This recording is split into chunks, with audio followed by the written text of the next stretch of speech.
Si gendut ini sangat ceroboh sampai-sampai saat mencoba pedang keluarganya, dia malah menusuk dirinya sendiri dan nyaris tewas. Lalu sesuatu dalam dirinya berubah total. Dia berhenti makan terus-menerus dan justru mulai berlatih, si gendut itu. Mulai berlari sepanjang hari dan mengasah kukunya setiap kali beristirahat, lalu dia berlatih siang dan malam. Mengayunkan pedang kayunya berulang kali, dia mengabaikan rasa lelahnya dan bahkan saat instruktur menyuruhnya berhenti. Dia tidak mendengarkan, dia terus lanjut lagi dan lagi bahkan saat hujan sampai tangannya lecet dan berdarah. Dan pedang kayunya akhirnya patah, hanya dalam sebulan dia mengasah setiap gerakan hingga sempurna, melihat tangannya yang luka. Dia merasa sangat puas dengan hasilnya, tapi tubuh manusia punya batasnya dan dia akhirnya pingsan karena kelelahan. Meski begitu, dia tetap berlatih dan setelah beberapa waktu dia tidak gemuk lagi, bahkan ahli pedangnya pun terkejut. Melihat kemampuannya dalam teknik pedang dan mana, jadi apa yang membuat si gendut ini berubah drastis? Sebenarnya, tubuhnya kini dirasuki oleh jiwa dari pedang yang menusuknya, dan itu bukanlah pedang biasa sama sekali. Itulah kisah dari sudut pandang seorang pahlawan yang bereinkarnasi menjadi sebilah pedang.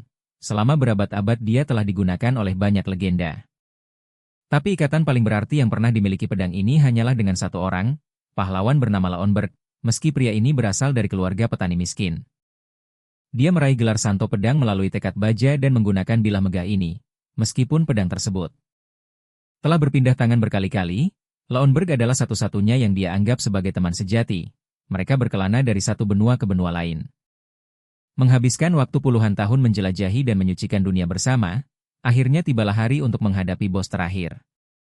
Naga putih dari pegunungan beku, itu adalah monster bersisik perak raksasa yang menguras habis setiap tetes kekuatan Lauenberg sebelum dia berhasil membunuhnya. Sayangnya, saat mereka mengembalikan kedamaian di kerajaan, sebuah pencapaian yang memberi Lauenberg kesempatan untuk naik tahta sebagai penguasa bangsa, kemenangan itu harus dibayar mahal.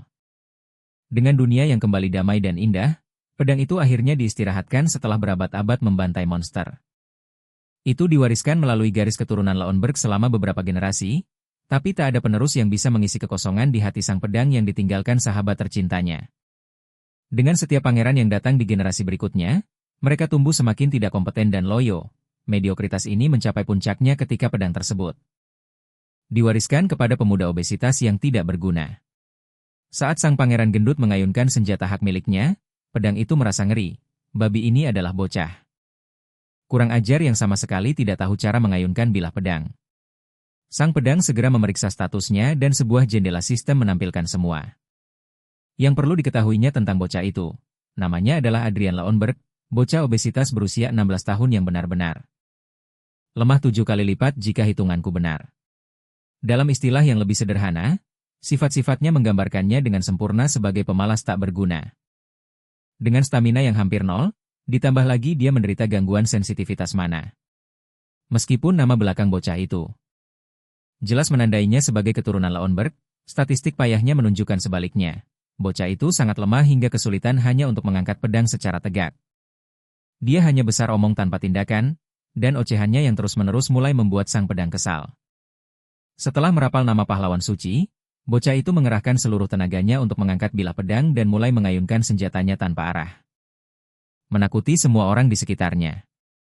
Saat si gumpalan lemah ini menyerjang membabi buta, para pelayan nyaris tidak punya waktu untuk berpencar demi menghindari serangan nyasar. Kebodohan itu mencapai puncaknya saat Pangeran Kikuk itu tersandung kakinya sendiri dan secara tidak sengaja ujung tajam pedangnya justru mengarah tepat ke perutnya sendiri. Saat dia jatuh, tidak ada plot twist, dia benar-benar tertusuk oleh pedangnya sendiri. Semua orang yang berdiri di sana ngeri melihat tragedi itu dan berlari menolong sang pangeran muda, tapi jangan lupakan sang pedang yang sedang mengalami saat-saat terburuk sekarang. Namun, kurasa kematian bocah itu tidak seburuk itu. Biar ku jelaskan alasannya. Adrian gagal mewarisi sifat apapun yang akan membuatnya terlihat seperti keturunan Lauenberg sejati. Dia menonjol hanya karena alasan yang salah. Dia sombong meskipun tidak berbakat. Dan keserakahannya tidak mengenal batas. Singkat cerita, dia adalah perwujudan nyata dari 7 dosa mematikan, entah itu nafsu, kemalasan, kerakusan, atau ketamakan.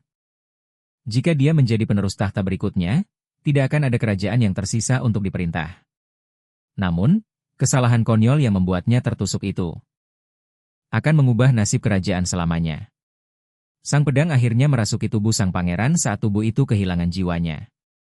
Hanya dalam beberapa hari, staf yang bekerja di kastil mulai menyadari perubahan drastis yang belum pernah terjadi sebelumnya pada kepribadian bocah itu. Dia bertingkah seolah-olah telah kehilangan ingatannya. Bocah itu bahkan menolak untuk mengingat atau mengakui guru yang selama ini selalu sabar menghadapi omong kosongnya. Tak lama kemudian raja tiba di kamar untuk menemui putranya. Hanya dengan melihat sekilas, sudah jelas bagi sang pedang arogan bahwa pria ini pastilah ayah si bocah. Dia agak terkejut bahwa sang raja tidak terlihat menyedihkan seperti putranya. Bagaimanapun, sang ayah merasa kurangnya sopan santun putranya. Cukup mengganggu karena Adrian bahkan tidak repot-repot menyapanya. Guru Adrian mencoba melindungi muridnya dengan mengklaim anak itu sedang mengalami masalah hilang ingatan. Para ksatria kerajaan terkejut dengan kabar itu dan menyarankan agar tabib istana memeriksa kondisi mental sang pangeran. Beberapa saat kemudian setelah tabib selesai memeriksa bocah itu, dia menyimpulkan tidak ada cedera otak fisik. Meskipun dia berpendapat bahwa trauma atau syok psikologis pasti telah menyebabkan keadaan amnesia ini, sepertinya sang raja tidak sepenuhnya yakin. Dan Adrian bisa merasakan skeptisisme yang mulia dari jauh. Raja memberitahunya bahwa sekadar mengaku lupa. Semua kesalahan yang telah dilakukan Adrian tidak akan menghapusnya, bahkan jika Adrian telah kehilangan semua pengalaman masa lalunya. Itu berarti dia juga kehilangan setiap pelajaran yang seharusnya dia pelajari dari kesalahannya, memikirkan bahwa mereka benar-benar kembali ke titik awal mengenai pertumbuhan. Adrian sungguh menyebalkan. Setelah memberitahu putranya betapa menyedihkannya dia, Yang Mulia pun meninggalkan kamar. Sementara itu Adrian, maksudku sang pedang di dalam tubuh Adrian, sama sekali tidak menyukai bagaimana dia diperlakukan. Ini membuatnya bertanya-tanya betapa hancurnya anak ini sampai membangun reputasi semacam ini. Beruntung baginya. Setidaknya ada satu orang yang memperlakukannya seperti manusia. Ibunda tercintanya yang memuja putranya yang tidak berguna itu sampai titik darah penghabisan. Dia bahkan menganggap tumpukan lemak ini sebagai pemuda yang cukup tampan. Ibu yang penuh kasih itu senang karena putranya telah kembali. Hanya Tuhan yang tahu bagaimana dia akan hidup tanpanya. Sang pedang hanya bisa merasa kasihan pada sang ibu yang meratapi putra yang sebenarnya sudah mati. Malam pun tiba dan sang ibu yang bahagia akhirnya memutuskan untuk kembali ke kamarnya. Melihatnya begitu gembira memaksa sang pedang untuk merenungkan realitas situasinya. Dia benar-benar akhirnya membunuh keturunan temannya sendiri. Padahal dia seharusnya melindungi mereka. Namun sekali lagi sang pedang mencoba meyakinkan dirinya sendiri bahwa itu bukan salahnya. Dan menangisi nasi yang sudah menjadi bubur tidak akan ada gunanya.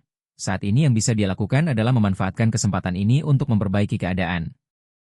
Semua kegagalan Adrian yang asli, tubuh ini gemuk dan tidak memiliki kelebihan apapun. Dengan pemikiran itu dia menyadari. Langkah pertamanya adalah membangun kekuatan. Ia berencana memulai pengejaran kekuasaan dengan membentuk inti mana di dalam dirinya dengan penuh percaya diri. Adrian menarik napas dan mulai memusatkan mana. Namun mana itu menghilang begitu saja seolah tidak terjadi apa-apa. Tubuhnya jelas-jelas menolak aliran mana tersebut. Ia mencoba lagi, berusaha sekuat tenaga, namun akhirnya tetap gagal. Adrian menyadari dengan pahit bahwa tubuh ini benar-benar hancur. Saat ia tenggelam dalam kesedihan, secercah harapan datang dalam wujud seorang pelayan. Pelayan itu membawakan ramuan yang dikirim khusus oleh sang ratu. Ramuan itu mungkin rasanya biasa saja, tapi akan terbukti sangat ampuh bagi tubuhnya yang tidak kompeten. Saat pelayan itu mendesaknya untuk meminumnya, dia mulai mencemaskan hal terburuk. Soalnya, ini bukan pertama kalinya dia membawakan ramuan ini. Dan mengingat betapa agresifnya reaksi Adrian sebelumnya, dia takut sejarah akan terulang kembali. Tapi untungnya, tidak seperti Adrian asli yang tidak berguna dan tidak pernah memahami nilai dari ramuan impor ini. Adrian kita bisa melihat dengan jelas bahwa cairan ini diperkaya dengan mana. Tanpa menunggu lama, dia langsung menyambar. Cangkir dari nampan dan mulai menenggaknya, membuat si pelayan sangat terkejut.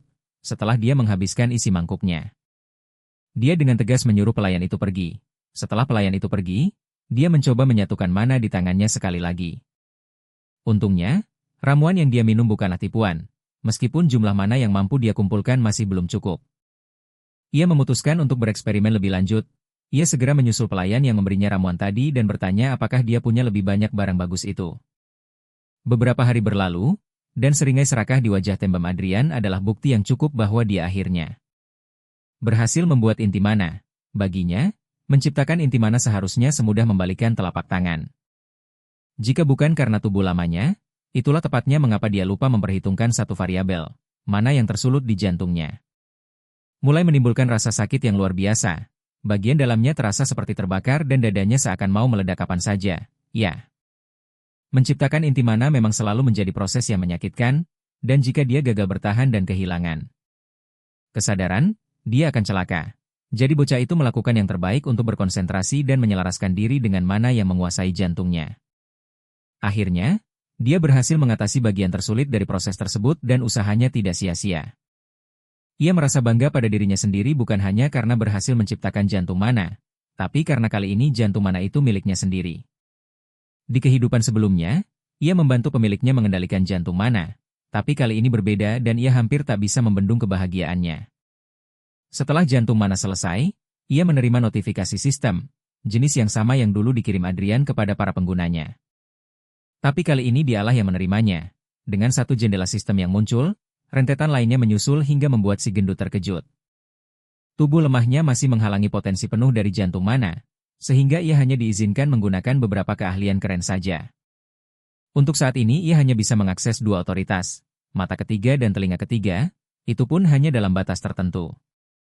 Sesuai namanya, mata ketiga membuatnya bisa melihat lebih jelas sementara telinga ketiga membuatnya bisa mendengar spektrum frekuensi yang luas.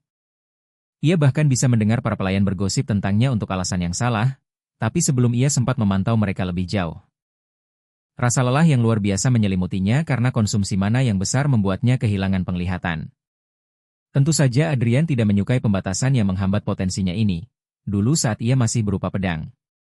Ia memiliki kemampuan untuk melihat dan mendengar segalanya ke segala arah, namun saat ini ia hanya bisa memeras sedikit mana. Untuk menggunakan telinga dan mata ketiga dalam waktu singkat, meski begitu ia tetap merasa optimis. Bahwa begitu kapasitas mana keseluruhannya meningkat, ia akan mampu melakukan jauh lebih banyak daripada sekadar itu. Meski kapasitas mananya rendah, nafsu makannya sama besarnya. Saat ini ia kelaparan dalam usahanya mengejar kekuatan. Sang pedang hampir lupa bahwa ia menghuni tubuh manusia dan harus membiasakan diri. Tak lama kemudian ia bertemu ibunya yang penyayang lagi. Dan ibunya jauh lebih bahagia dari sebelumnya. Sumber kebahagiaannya berasal dari fakta bahwa putranya menghabiskan setiap tetes tonik yang ia kirimkan. Saat ibunya sibuk memberikan kasih sayang, seorang karakter baru muncul.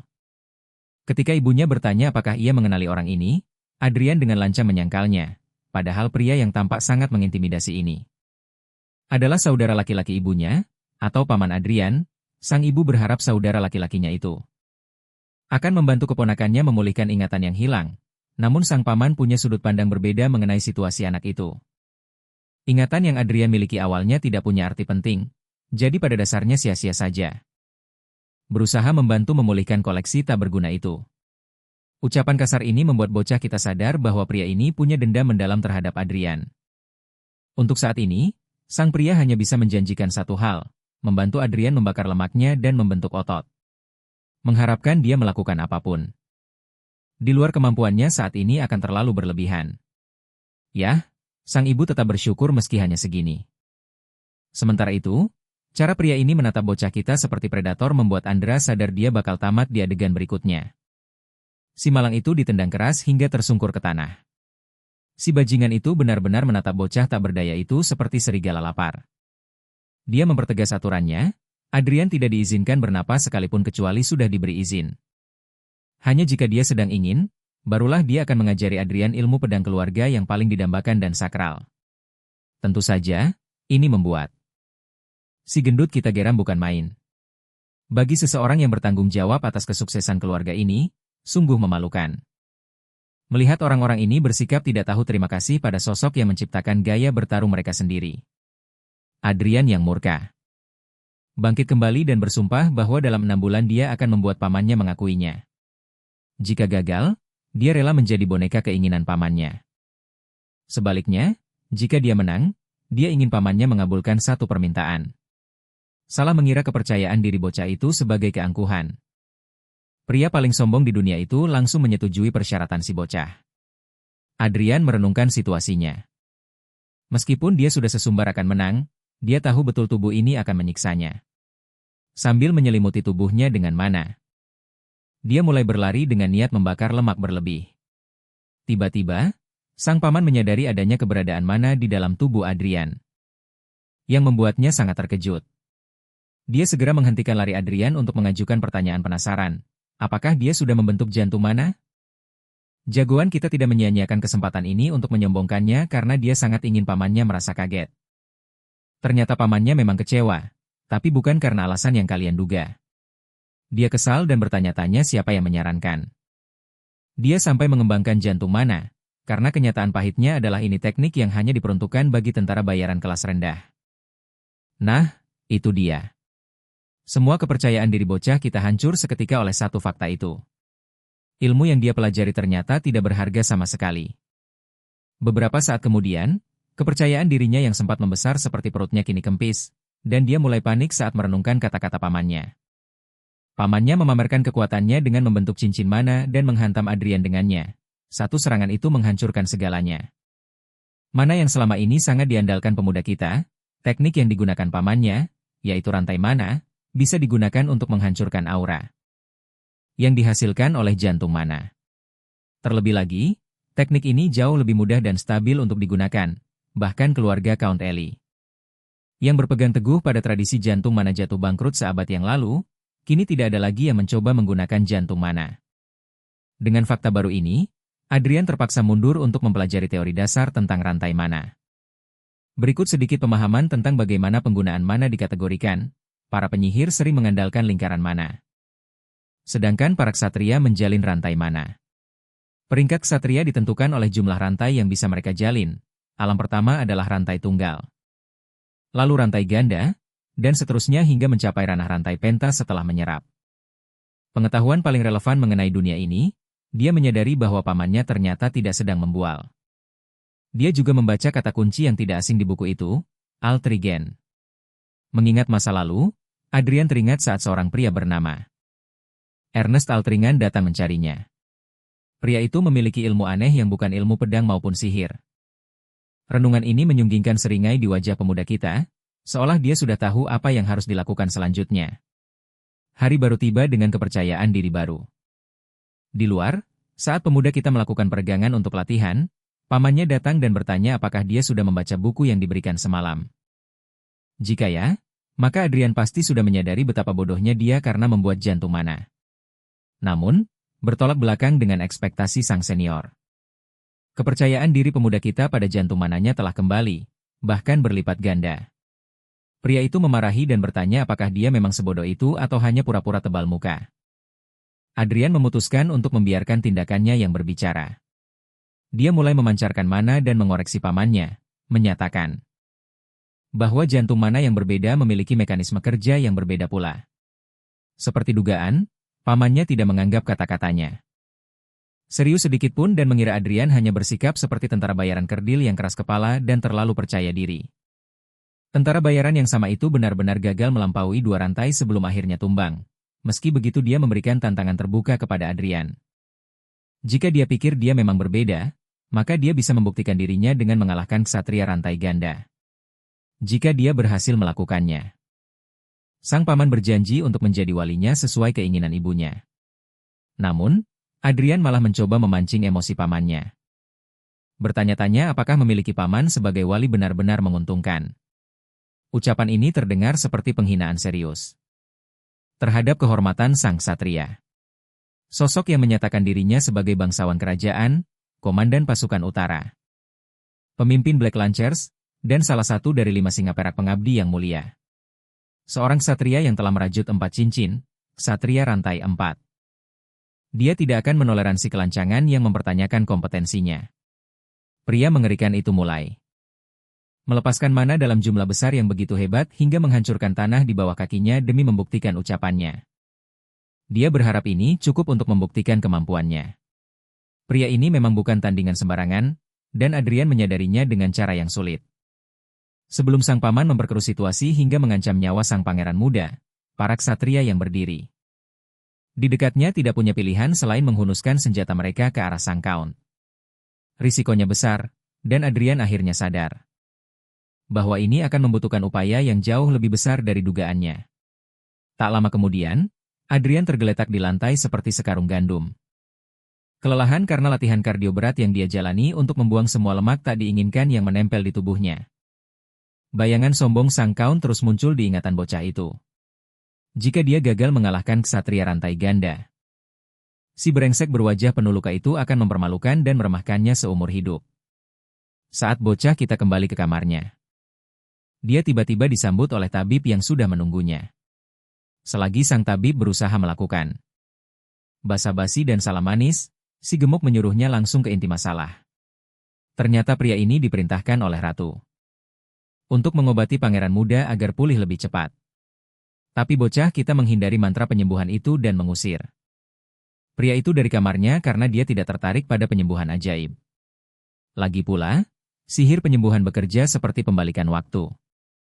Itu menghilangkan semua cedera mikro serta keausan pada otot, yang berarti tubuhnya tidak akan bisa tumbuh secara alami. Dan usahanya akan sia-sia. Pada hari tertentu saat bocah kita sedang makan, kakak laki-lakinya tiba-tiba menerobos masuk ke ruang makan. Tentu saja pedang itu tidak mengenali si mulut besar ini, jadi seorang ksatria membisikkan informasi kepadanya. Pria ini adalah pangeran ketiga dan aku bisa menebak kalau dia adalah tipikal kakak laki-laki beracun di manhwa. Bahkan sekarang dia di sini untuk mengejek Adrian atas kecelakaan baru-baru ini saat dia tertusuk pedangnya sendiri dan hampir mati.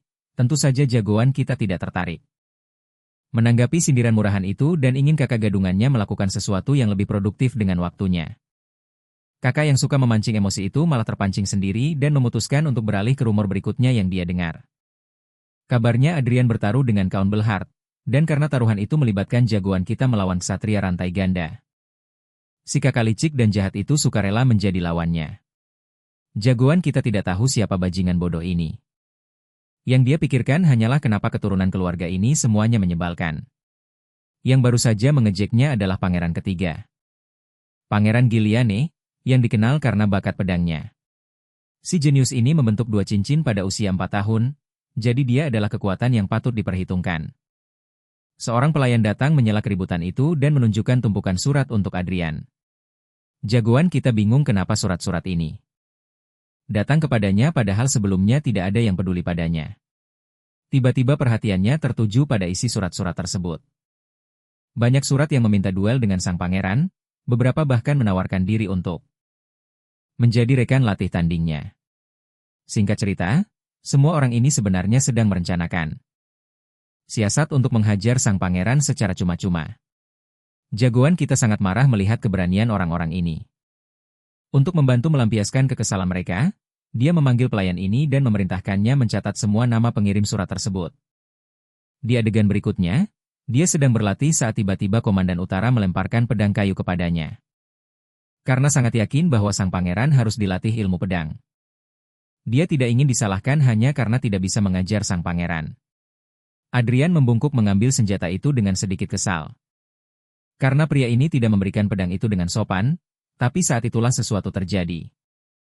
Seluruh tubuhnya tersentak karena otot-ototnya tiba-tiba kram. Ini membuat Balerhard bertanya-tanya apakah anak itu belum menerima sihir penyembuhan. Jagoan kita malah mengejek. Karena dia tidak tahu alasannya meski dia seorang ksatria, lagi pula begitu kau menerima sihir penyembuhan. Otot hanya akan kembali ke kondisi semula dan tidak mau berkembang. Balerhard setuju dengan hal itu dan berbalik. Mengatakan bahwa lagi pula dia tidak mencoba untuk fokus pada sihir penyembuhan untuk saat ini. Dia akan mendemonstrasikan sebuah keahlian yang dia ingin Adrian tonton dengan penuh perhatian. Teknik ini adalah teknik pedang rahasia kerajaan yang digunakan para ksatria saat membangun fondasi inti mereka. Senjata itu berayun dengan ganas saat sang ksatria menebas ke segala arah. Tampilan ilmu pedangnya yang sempurna berakhir dengan putaran akhir yang indah. Saat Balerhard membuat sang pangeran terdiam di akhir demonstrasi yang indah itu, Adrian bertanya, apakah ini benar-benar teknik dasar untuk ksatria? Balerhard menganggapnya sebagai penghinaan dan menjelaskan bahwa senjata latihan memang tidak tajam. Tapi lebih baik berpegang pada dasar untuk mempelajari ilmu pedang. Tiba-tiba si kawan ini tertawa di depan gurunya. Adrian menyadari bagaimana penguasaan pedang telah berevolusi. Ilmu pedang hebat yang membantai naga gila itu kini justru digunakan sebagai latihan. Teknik rendahan. Wajah kawan kita hancur sementara gurunya mendesak bahwa teknik ini tidak akan cukup untuk memenangkan taruhan. Jadi setelah dasar-dasar, dia bisa pergi ke guru lain. Pangeran Adrian menolak ide ilmu pedang lain, sangat meyakini bahwa teknik ini akan lebih dari cukup. Kata-katanya membuat Balerhard sedikit kesal. Tapi akhirnya dia menuruti keinginan Adrian.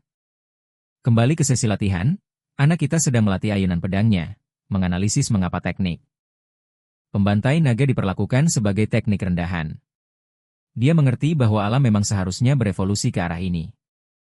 Dan teknik Balerhard sebenarnya kurang memiliki jiwa pembantai naga meskipun eksekusinya bagus.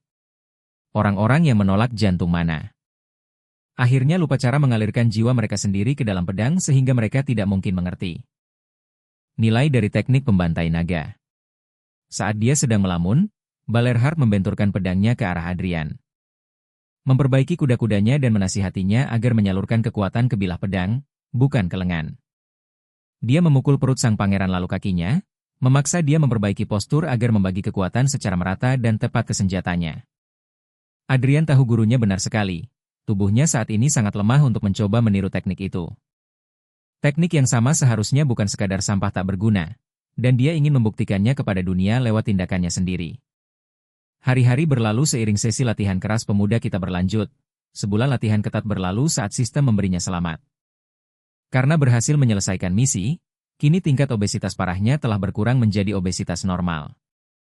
Artinya metabolismenya akan beradaptasi dan tubuhnya berubah. Sifat ceroboh pun telah hilang. Dan latihan hanya akan membuatnya semakin tajam.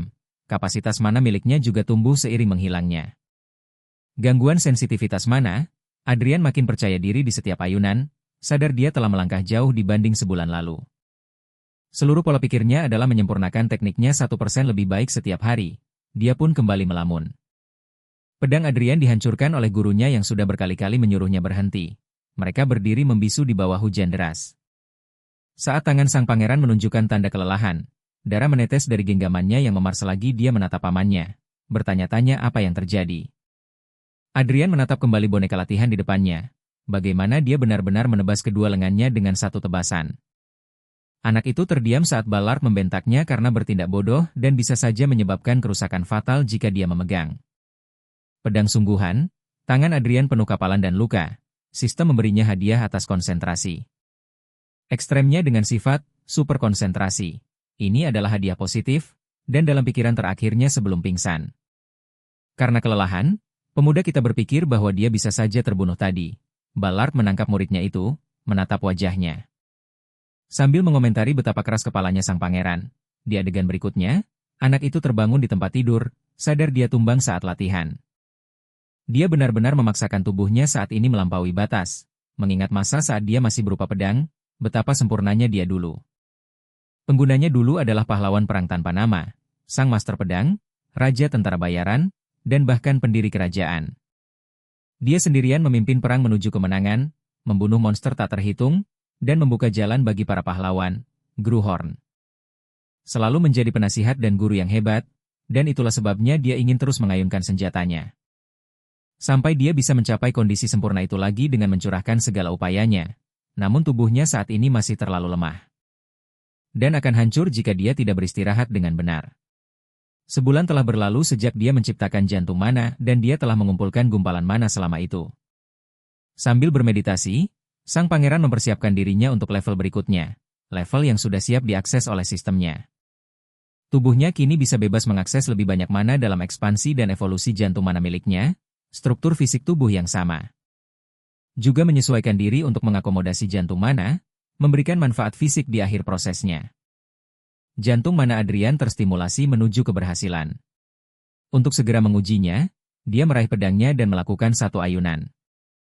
Setelah mencapai level pelajar pedang, kini dia juga bisa mengakses level aura paling dasar, terbukti dari gelombang yang mengalir pada pedangnya. Dasar-dasar telah berhasil dipelajari dalam sesi latihan. Selanjutnya, Balerhard membicarakan rumor tertentu yang tersebar di seluruh kerajaan mengenai taruhan itu. Karena hal itu, dia terpaksa melatih sang pangeran lebih keras lagi. Meskipun dia kesal karena Adrian tidak kunjung mencari pasangan, sosok yang terlintas di pikirannya sebenarnya adalah tak lain adalah putra ketiga kekaisaran. Selain itu, jagoan kita tahu bahwa dia tidak bisa menghadapi ksatria rantai ganda secara langsung, jadi dia bertanya-tanya apakah dia bisa melawan pengguna rantai tunggal sebagai titik awal. Adrian menatap Kars untuk kabar terbaru tentang tugasnya. Sang ksatria menjawab, meyakinkan pangeran bahwa dia melakukan tepat seperti yang diperintahkan. dan mengirim permintaan tanding kemana-mana. Namun, Kars khawatir mengapa pangeran ingin melakukan sesi latihan dengan semua orang ini. Alasannya sederhana, setiap lawan ini memiliki dendam terhadap pangeran yang menyebalkan dan sombong itu. Itulah sebabnya mereka sengaja menggunakan kesempatan ini untuk menyakitinya, tapi itu tidak masalah bagi jagoan kita yang sudah menyadari strategi mereka. Satu-satunya kekhawatirannya adalah agar pamannya bertindak sebagai wasit untuk setiap sesi, tugas sederhana untuk memastikan tidak ada yang mati. Selama pertandingan, sesuatu yang seharusnya tidak ditolak oleh Balerhard. Beberapa hari setelah sesi ini, pertandingan latihan pertama dilakukan. Penantang pertama menatap kagum pada istana megah milik pangeran bajingan itu. Orang ini bernama Taylor Tailheim, dan dia hanyalah putra kedua dari keluarga baron biasa. Bertahun-tahun lalu, bajingan itu, pangeran babi gendut itu mencelanya serta mengejek kakak dan ayahnya di depan semua orang, seketika menghancurkan kehormatan keluarganya hingga tak bersisa.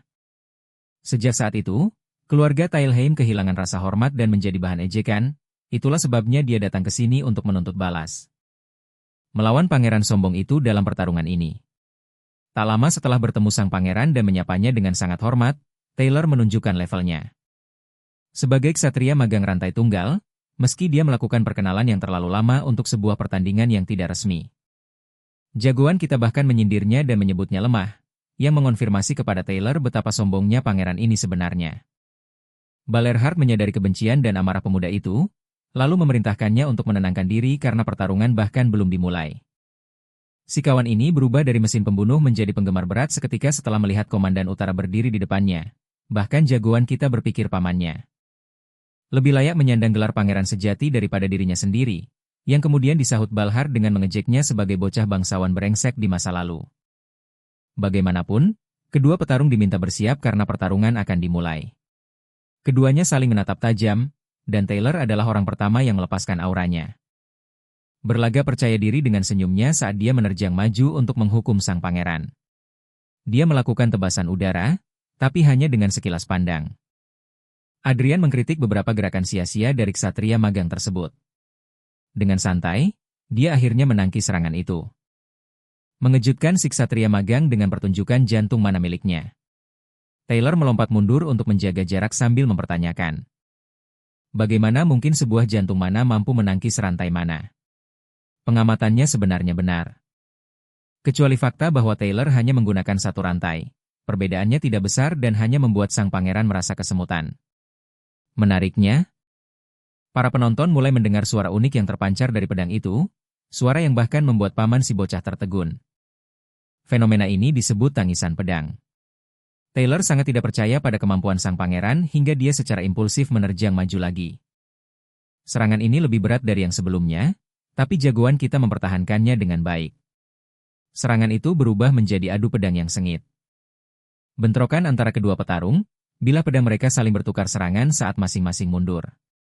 Pada titik ini, Adrian mulai merasa kelelahan. Menyoroti bagaimana cincin mana adalah kebalikan dari jantung mana.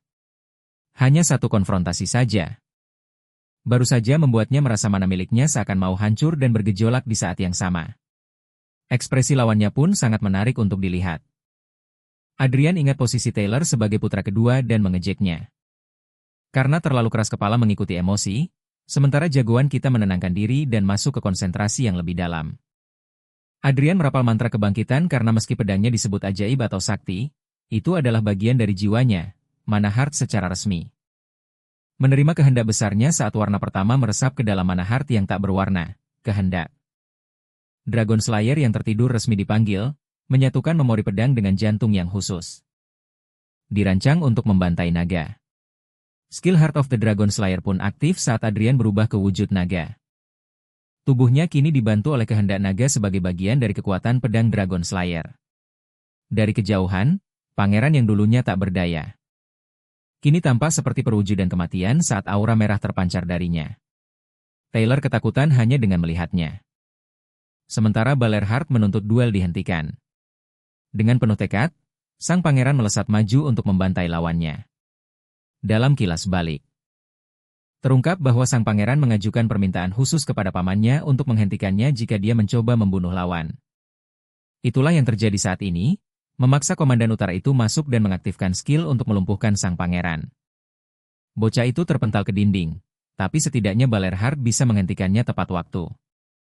Tiba-tiba ksatria lainnya datang untuk mengepungnya dari segala arah, percaya bahwa serangan tadi bisa berujung pada pembunuhan sang pangeran.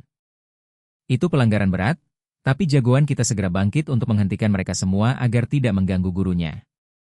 Benar bahwa dialah yang memerintahkan Balerhard untuk bertindak, hanya saja dia tidak menyangka sang paman akan memukulnya sampai pingsan. Pangeran jatuh pingsan dan saat dia terbangun, jantung mana miliknya berdebar kencang akibat efek tersebut. Pamannya benar-benar monster dengan kekuatan tak tertandingi, dan saat dia menerima serangan telak seperti itu, aliran balik mana membuatnya tumbang. Untungnya tidak ada efek samping, jadi tidak masalah karena dia juga memenangkan pertandingan itu. Sang pangeran sedang tertawa ketika tiba-tiba guru dan pamannya datang untuk pembicaraan penting. Sang guru teringat wujud pedang yang digunakan bocah itu, menegaskan bahwa dia tidak pernah mengajarkan gaya bertarung seperti itu. Sang pangeran mengungkapkan bahwa ia telah mendalami esensi pedang dan menyatu dengannya. Yang mengusik pamannya adalah pangeran yang sama ini, yang bahkan belum pernah merasakan pertarungan sungguhan, memancarkan niat membunuh bak dewa. Esensi dari jiwanya berbau haus darah. Meskipun Balerhard pun tidak bisa membantahnya. Hal ini mengejutkan sang pangeran yang sepenuhnya mengira akan diberi ceramah basi. Komandan Utara itu mencibir, menyatakan bahwa ia adalah seorang prajurit sejati yang menempuh jalan kemenangan dengan cara apapun. Terlepas dari filosofi kekejamannya sendiri, ia tetap mempermasalahkan kehausan darah Adrian karena senjata itu tidak bisa membedakan kawan atau lawan. Sang pangeran berargumen bahwa ia sedang berusaha memperbaiki kelemahannya, sementara paman dari pihak ibunya itu menunjukkan ketertarikan pada perkembangannya, bertanya-tanya apakah bocah itu akhirnya akan dilahap oleh iblis dalam dirinya sendiri. Setelah sesi latihan tanding selama 3 hari, Taylor berdiri dalam kekalahan sementara sang pangeran berterima kasih atas bantuannya selama beberapa hari terakhir. Sangat disayangkan Taylor tidak bisa membalas dendam, dan jagoan kita bahkan mengejeknya karena tidak bisa mendapatkan apa yang dia inginkan. Adrian menyuruh pelayannya membawakan hadiah khusus yang memang ia tujukan untuk keluarga Talheim. Ia sudah tahu bahwa sang pangeran sombong yang lama telah melakukan hal-hal buruk di masa lalu, dan meski hadiah ini tidak akan cukup, setidaknya ini adalah sesuatu untuk menebus kesalahan pada keluarga mereka. Taylor merasa bingung dengan perubahan kepribadian sang pangeran bajingan itu, sementara jagoan kita menyuruhnya pergi sambil merenung. Bahwa ia seharusnya tidak perlu repot-repot membereskan kekacauan yang dibuat oleh pangeran brengsek yang asli. Berita tentang sesi latihan tanding pangeran bajingan itu dengan cepat tersebar ke seluruh kerajaan. Orang-orang ingin para pejuang melawan dan memberi pelajaran kepada pangeran lemah itu. Mereka semua mengira pangeran pertama akan sangat menderita, tetapi bahkan setelah banyak sesi latihan, tidak ada yang mendengar kabar tentang penderitaan Adrian. Sebaliknya, para pejuang yang kembali dari sesi tersebut justru mendapatkan kesan positif tentang jagoan kita, menggambarkan pangeran pertama sebagai pria yang baik dan dermawan. Kepribadiannya benar-benar berubah. Hingga warga biasa mengira orang-orang ini telah dicuci otaknya oleh keluarga kerajaan agar tetap bungkam. Lucunya, ketika berita ini sampai ke telinga jagoan kita, hal itu membuatnya marah. Satu-satunya alasan para pejuang ini tidak mengatakan apa-apa adalah karena betapa parahnya mereka dikalahkan dalam pertarungan. Adrian menganggap para bangsawan ini payah dan hanya membuang-buang tempat. Tapi pamannya mengejeknya karena dia pun memenuhi deskripsi yang sama. Sang pangeran pertama sudah muak dan menatap lawannya. Baru-baru ini dengan sopan mengancamnya untuk pergi dan mengungkap hasil sesi latihan tanding kali ini. Pemuda kita berharap perubahan ini akan membungkam semua pembenci dan rumor yang beredar keesokan harinya, bahkan lebih banyak rumor mulai menyebar. Kali ini orang-orang mengira si pangeran gendut memanipulasi hasil pertandingan demi menyelamatkan reputasinya. Pria ini benar-benar tidak berhenti tertimpa sial. Menolak untuk fokus pada para bangsawan, dia menumpahkan semua kemarahan dan frustrasinya ke dalam latihannya. Setiap ayunan sang pangeran lebih ganas dari sebelumnya, membelah angin dengan mana yang berkobar.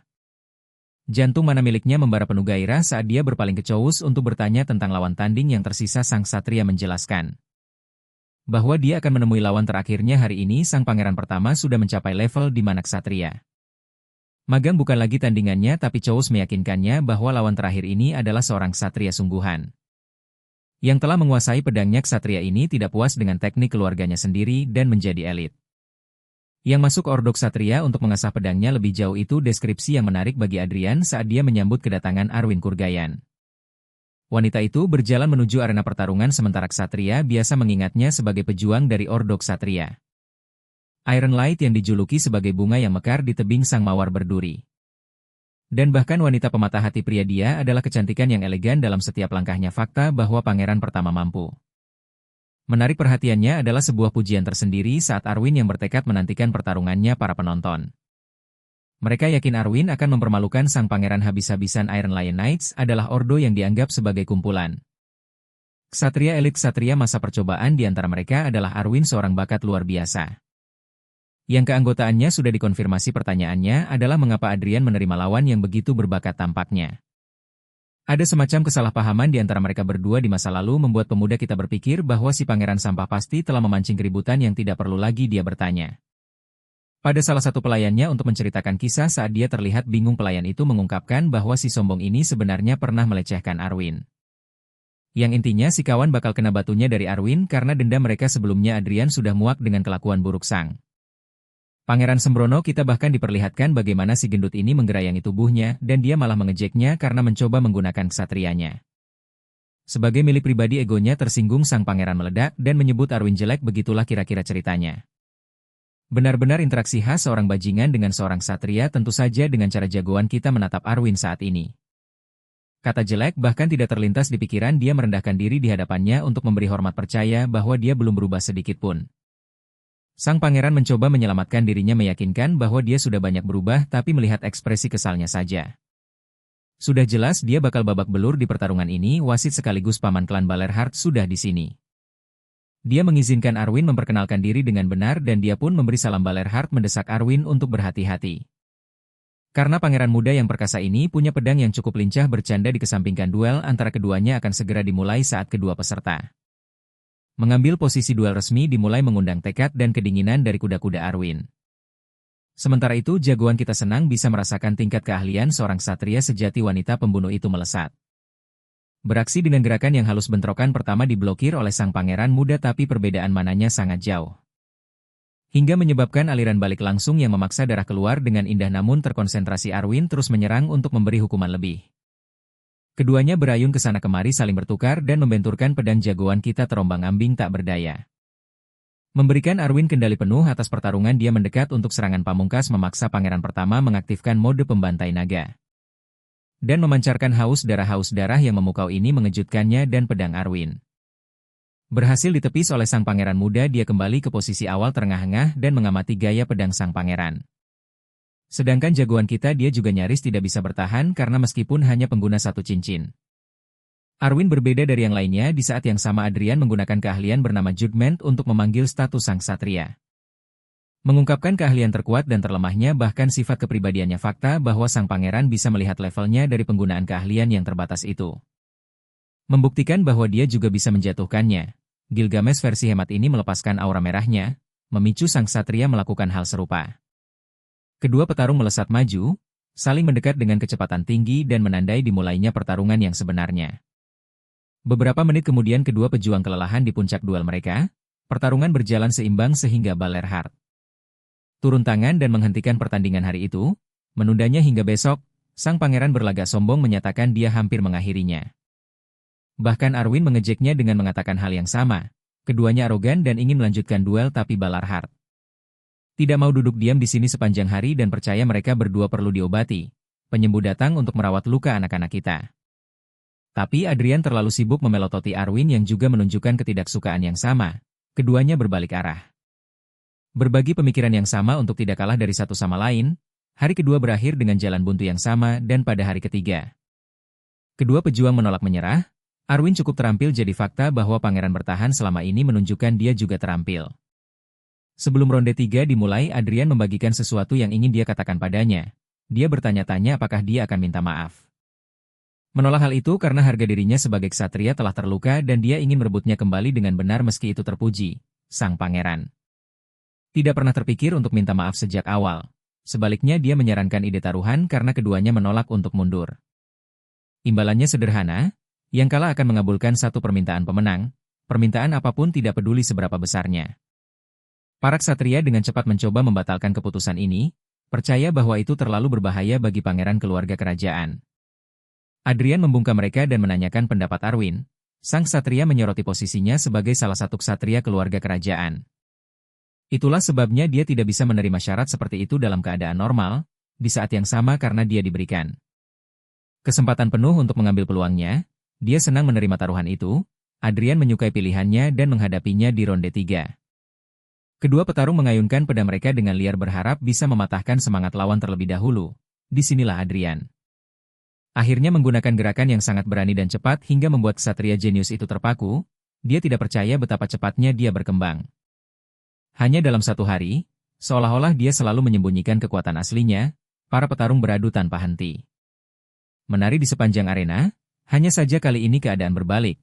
Pangeran Adrianlah yang mendominasi medan tempur dan mendesaknya mundur, bahkan sampai melukai wajahnya. Menolak untuk berhenti, sang pangeran mendekat tepat di depan wajahnya dalam serangan yang seharusnya menjadi penentu. Intinya, ayunan pedangnya lebih cepat daripada kemampuan bertahannya. Kedua senjata beradu, satu pedang melayang ke udara dalam keadaan hancur. Sang ksatria berlutut saat para penonton menjadi saksi bagi pemenang pertandingan tersebut. Arwin tidak mampu menerima hasilnya sementara sang pangeran dengan tegas mengklaim kemenangan atas Arwin Kirgayan. Mengenai hadiahnya, itu sederhana. Pangeran Adrian Loenberg ingin memilikinya, tapi bukan dengan cara yang mesum. Jangan khawatir Karl. Mendapatkan posisi sebagai pengawal kerajaan untuk pangeran pertama. Pekerjaan itu sebenarnya mudah terlepas dari keangkuhan sang pangeran.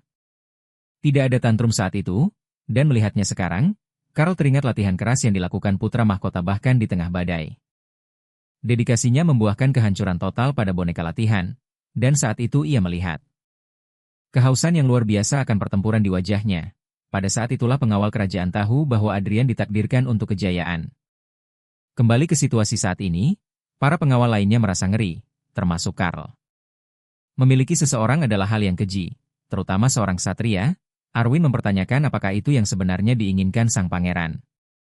Jagoan kita mengonfirmasi, menambahkan bahwa dia saat ini hanyalah ksatria magang yang tidak bisa mengalahkan pangeran bajingan, jadi itulah alasannya. Yang dia inginkan darinya saat ini adalah potensi penuh dari ksatria bernama Arwin Kurgayan. Untungnya, klarifikasi ini memperbaiki suasana dan mengejutkannya, sementara Adrian menyatakan niatnya untuk memiliki ksatria setia, yang tidak menjaganya hanya karena tanggung jawab kerajaan, melainkan ksatria yang setia kepadanya dalam suka maupun duka. Berkat kemampuan pemindaiannya, dia bisa meramalkan bakat luar biasa Arwin dalam penguasaan pedang. Itulah mengapa keputusannya untuk memiliki Arwin sebagai ksatria tetap teguh. Sekarang mari kita jelajahi masa lalunya.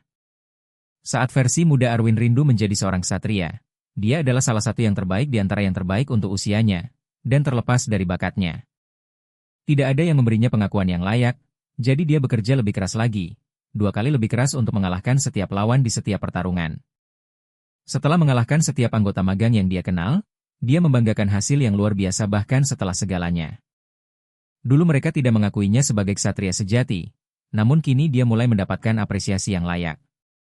Dia diberikan pengakuan, potensi, dan masa depan yang dijanjikan oleh sang pangeran pertama sendiri. Dia hampir tidak percaya pada kata-katanya. Maka dia memohon satu hal pada Adrian, yaitu untuk memperlakukannya sebagai ksatria terlebih dahulu, baru sebagai wanita. Jika Adrian bisa melakukannya, dia akan mematuhi setiap perintahnya. Sebuah tugas yang mengagumkan, keduanya saling bertatapan saat Adrian menerima tawaran itu seketika. Sang ksatria berbakat itu berlutut di hadapan pangeran yang mengakuinya, bersumpah setia pada Adrian Loenberg seumur hidup. Para penonton tercengang melihat kejadian itu, dan untuk menjawabnya dengan pantas, pangeran pertama secara resmi melantiknya sebagai ksatria. Dia mengucapkan doa yang mengingatkanku pada adegan di Game of Thrones saat Jaime memberikan gelar ksatria kepada Brienne of Tarth. Di adegan berikutnya, kita melihat Arwin berlatih tanpa henti. Rekan-rekan sejawat kita tidak percaya dia bersumpah setia pada pangeran bajingan seperti itu. Banyak dari mereka menyebarkan rumor jahat, bertanya-tanya apakah dia memiliki hubungan rahasia yang aneh dengan sang pangeran sebagai gundik. Sambil tetap menjadikannya ksatria sebagai kedok, semua rumor bodoh ini mulai membuat jagoan kita merasa sangat terganggu. Dia masih tidak bisa lepas dari reputasi buruknya. Seperti Lloyd Frontera, semua orang memperlakukannya seperti sampah masyarakat. Melihat ketidakberdayaan sang pangeran, pengawal kerajaan memanggilnya karena ucapan Adrian hari itu, pada hari terakhir duel. Adrian menyatakan bahwa dia tidak mendambakan seorang satria yang menjaganya hanya karena tanggung jawab kerajaan. Kata-katanya jelas menyentuh hati terdalam Kars. Namun meski begitu, jagoan kita menegaskan bahwa dia tetap teguh pada apa yang dikatakannya. Jika tahta menugaskan Kars ke posisi lain, dia harus mematuhinya alih-alih tetap setia pada pangeran. Untuk menenangkannya, dia meyakinkan bahwa Kars bisa mengucap sumpah yang sama seperti Arwin jika dia mau, dengan ketulusan di mata sang pengawal kerajaan. Dia bertanya pada pangeran apakah dia akan menerima sumpah darinya. Mengejutkan, jagoan kita menolaknya, merasa tidak tertarik pada Kars maupun kesenangan dalam membimbingnya. Itu komentar sederhana, tapi jagoan kita sebenarnya serius dengan apa yang dikatakannya. Adrian mendapat pemberitahuan resmi dari keluarga kerajaan yang membebaskannya dari masa percobaan dan memberinya izin masuk ke perjamuan mendatang. Bagian yang mengejutkan, masa percobaannya dicabut hampir 2 bulan lebih awal dari yang seharusnya.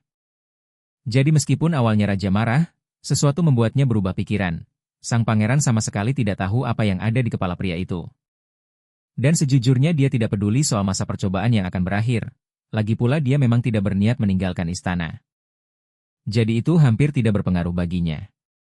Seorang pelayan dengan menarik membaca sesuatu yang mencuri perhatian Adrian. Itu adalah sebuah undangan baru yang datang untuk pangeran pertama. Pelayan itu menyerahkan catatannya, memintanya untuk membuka dan membaca isinya. Acara tersebut seharusnya menjadi pesta sosial antar tuan muda, sebuah klub yang sering dikunjungi oleh pangeran berandal itu di masa lalu. Pelayan itu menggambarkannya sebagai tempat tak masuk akal yang penuh dengan tindakan asusila. Yang intinya berarti minuman keras dan wanita. Pemuda kita tidak ingin lanjut ke arah itu, jadi Adrian menolak mentah-mentah perkumpulan tidak berguna itu. Namun kemudian dia membaca bagian belakang catatannya. Surat itu datang dari Bernardo dari keluarga Eli, yang seharusnya adalah temannya, nama yang sebenarnya memicu ingatannya dari sang paman. Adrian ingat bahwa keluarga Eli sangat mendukung penggunaan mana Heart. Dan akhirnya hancur seabad yang lalu. Karena penasaran dengan keluarga temannya, sang pangeran memutuskan untuk ikut serta dalam acara tersebut. Jauh di dalam lubuk hatinya berharap keluarga temannya belum sepenuhnya runtuh. 4 bulan setelah merasuki tubuh Adrian Layamburg, pangeran muda itu berhasil menurunkan banyak berat badan. Dia meminta seorang penjahit membuatkan pakaian khusus yang sesuai dengan gayanya yang minimalis. Bagian yang mengejutkan, pemuda kita akhirnya kehilangan lemaknya. Dan sekarang terlihat seperti seorang model, bukan lagi seperti bola bowling. Bahkan sang pangeran pun terkejut dengan perubahannya sendiri. Sementara penjahitnya merasa terpesona. Dia membiarkannya menangani pakaian kedua untuk istana juga. Namun, dia memintanya menunggu sebentar karena ukurannya mungkin akan berubah lagi. Di adegan berikutnya, sang pangeran sedang dalam perjalanan untuk menghadiri acara perkumpulan sosial tersebut. Adrian tahu dia berada di posisi yang menyebalkan karena selalu dikawal penjaga dan anggota kereta kuda.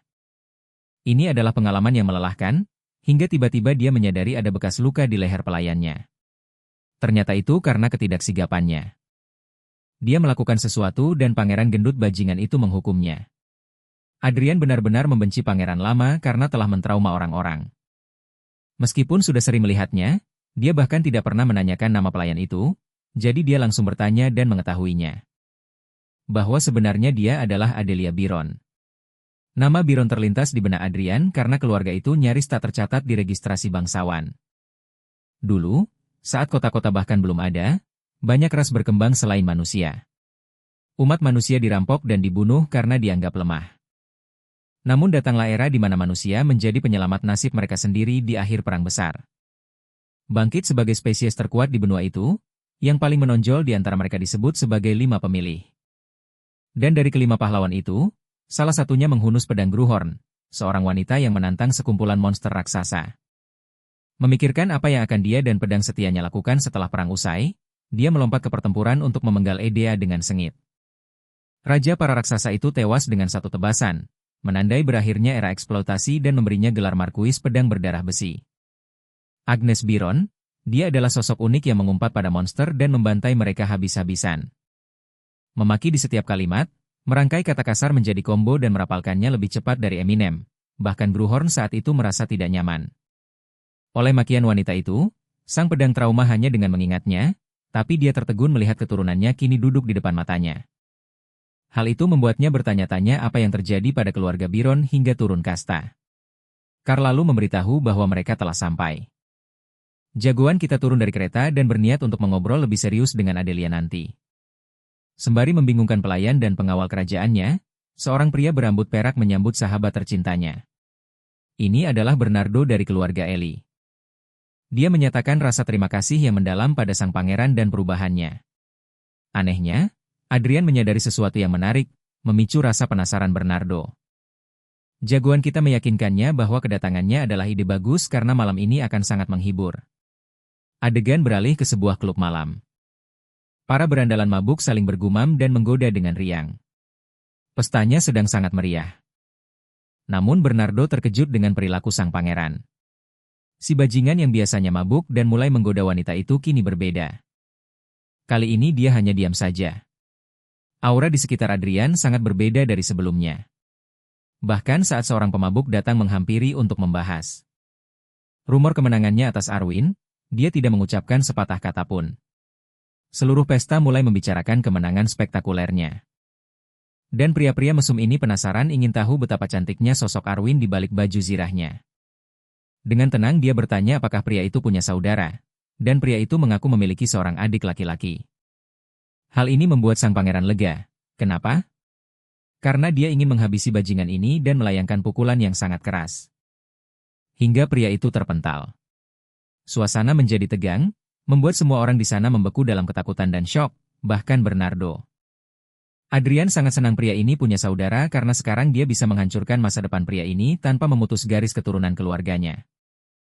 Pria itu menjerit kesakitan sementara pangeran kita yang dingin dan agung menyatakan adik laki-lakinya sebagai pewaris baru keluarga tersebut. Hajarannya terus berlanjut saat aksi brutal Adrian mengerikan penonton. Pria yang babak belur itu bahkan tidak mengerti mengapa dia dijadikan samsak tinju. Menggunakan kesempatan ini untuk mengedukasi semua orang, sang pangeran menekankan bahwa dia tidak akan menoleransi perlakuan rendah, meskipun dia dianggap bajingan. Kata-kata puitisnya membuat bingung semua orang di pesta. Untuk memperjelas maksudnya, Adrian melayangkan pukulan lain karena tinjunya berbicara lebih jelas daripada kata-katanya.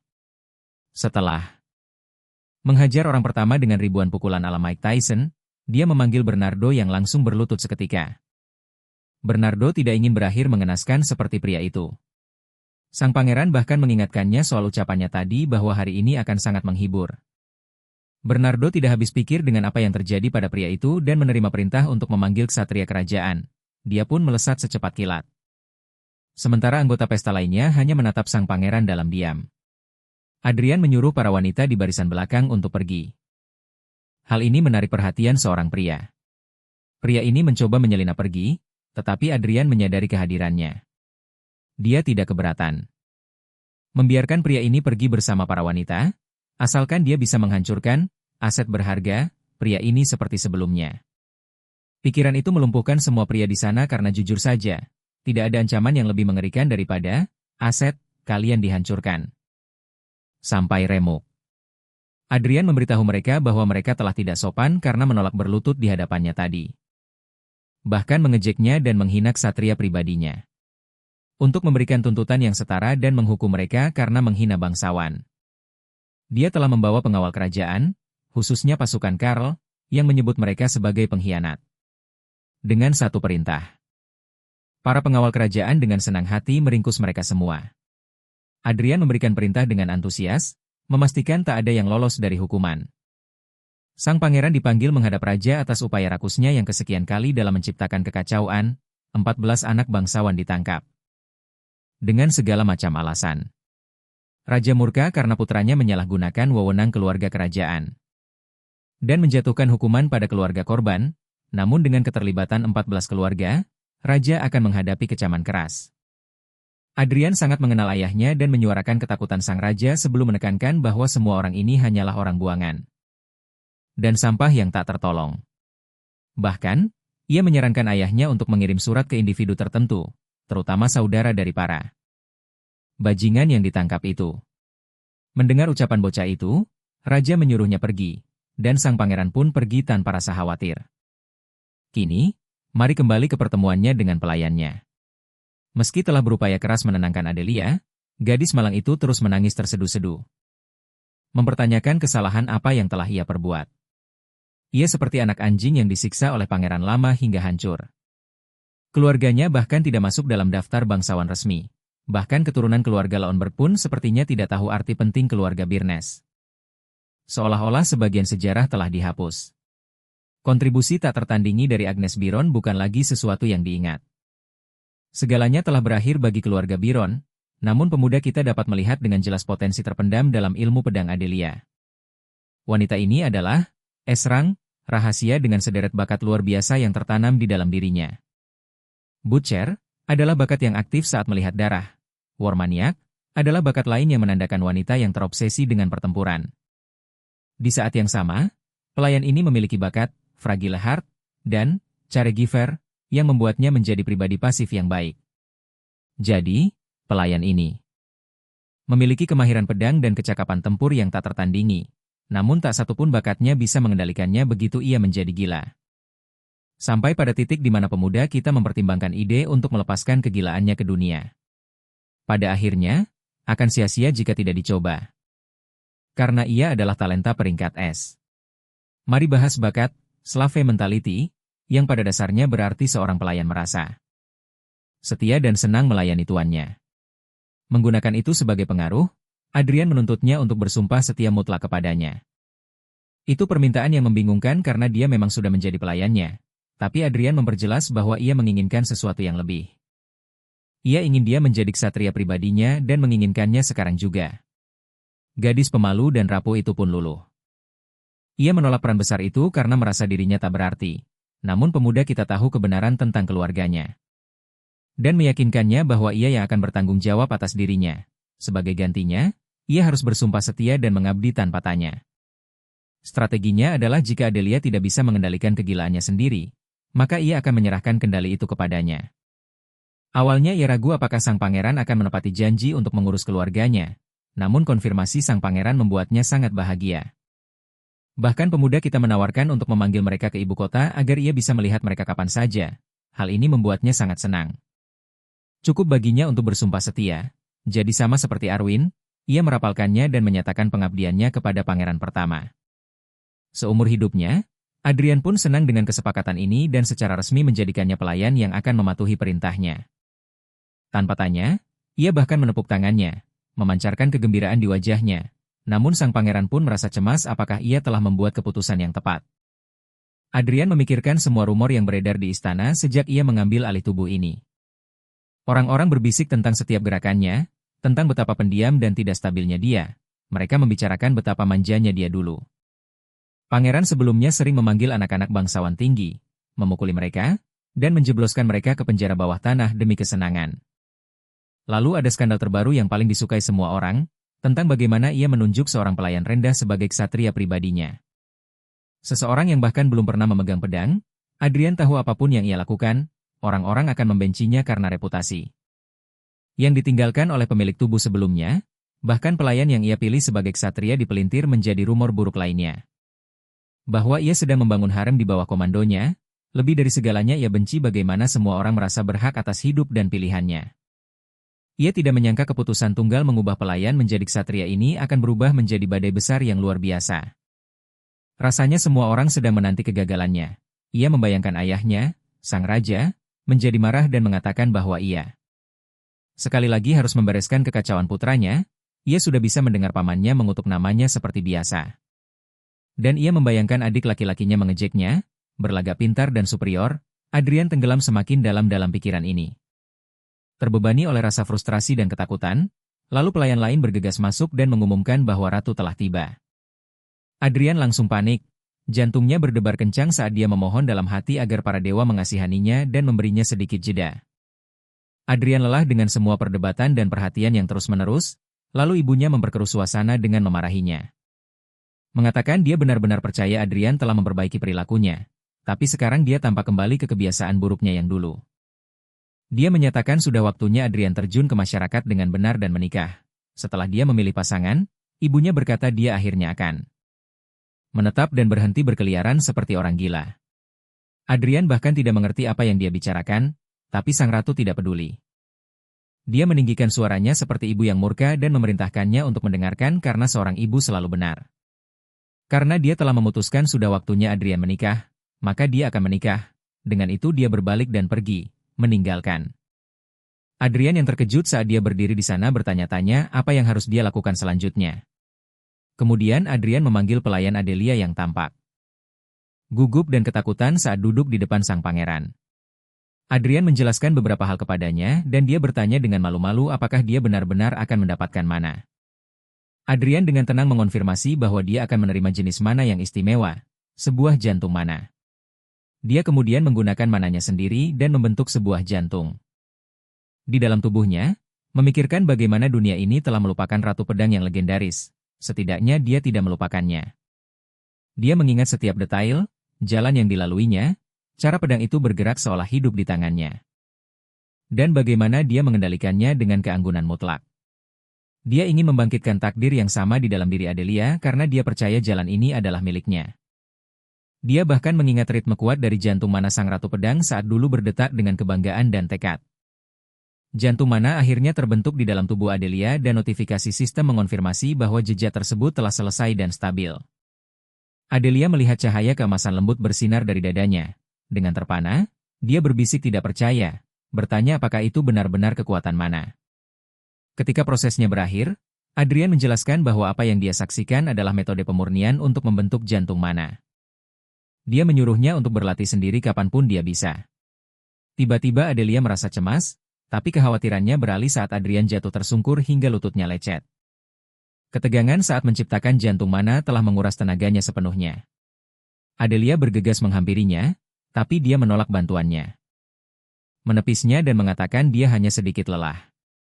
Adelia ragu-ragu, lalu bertanya pelan bagaimana orang seperti dia bisa memilih pelayan rendah seperti dirinya. Adrian sudah tidak punya kesabaran lagi untuk menjawab pertanyaan dan menyuruhnya pergi. Saat dia tidak bergerak, Adrian berbalik dan bertanya. Mengapa dia menatapnya seperti anak anjing yang tersesat? Adelia segera menundukkan kepala, memadukan rasa takut dengan hormat, dan bersumpah akan mengabdi dengan penuh kesetiaan seumur hidupnya. Jawaban itu memuaskan Adrian.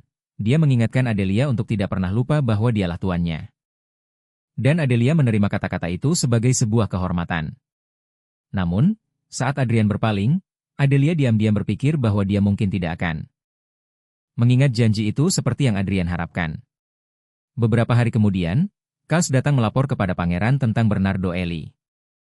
Dia menjelaskan bahwa baru-baru ini dia mendengar Bernardo telah dibawa oleh pengawal kerajaan sebagai saksi dalam sebuah insiden. Dan menurut perintah resmi, tindakan ketat diberlakukan sehingga tidak ada yang bisa menemuinya sebelum persidangan. Adrian merasa heran bahwa persidangan ternyata ada di dunia ini. Dia bertanya dengan santai apakah dia juga perlu menghadiri salah satunya. Kesatrianya menjawab dengan tenang bahwa anggota kerajaan tidak pernah menjadi saksi. Adrian merasa lega luar biasa mendengar hal itu. Namun itu juga membuatnya gelisah. Dia menyadari mereka tiba-tiba menganggap persidangan ini sebagai masalah yang sangat besar. Di sela percakapan, perhatian Adrian beralih ke Adelia. Dia menatapnya langsung dan bertanya bagaimana perasaannya belakangan ini. Gadis malang itu membeku karena terkejut, jelas tidak menyangka akan perhatiannya. Adrian kemudian bertanya kepadanya tentang mana.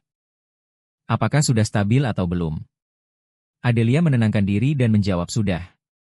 Mendengar hal itu, Adrian berdiri tanpa ragu dan menyatakan bahwa mulai sekarang dia akan ikut berlatih bersamanya. Dia menyuruhnya berganti pakaian dan menemuinya di tempat latihan, serta meninggalkan kain pelnya karena mulai saat ini dia adalah seorang kesatria. Di tempat latihan, Adrian mulai melakukan peregangan tubuh dengan santai dan rileks. Sebelum dia memulai rutinitasnya, seseorang menginterupsinya, itu adalah pamannya, Belard. Dia mengajukan pertanyaan dan Adrian membalas dengan ketus, jelas tidak tertarik berurusan dengannya hari ini. Perhatiannya terfokus ke tempat lain. Pada seorang gadis yang sedang berjuang berlari melintasi lapangan. Adrian bertanya kepada pamannya apakah dia sudah mendengar rumor dan menyatakan secara terbuka bahwa dia menjadikannya kesatria. Kata-kata itu langsung memicu amarah Belhard. Seperti biasa dia mencaci maki, menuduh Adrian sembarangan memaksa seorang gadis menjadi kesatria. Dan membuang-buang waktu untuk ide konyol. Adrian membalas tajam, menyuruhnya berhenti mencampuri urusannya seperti yang selalu dia lakukan.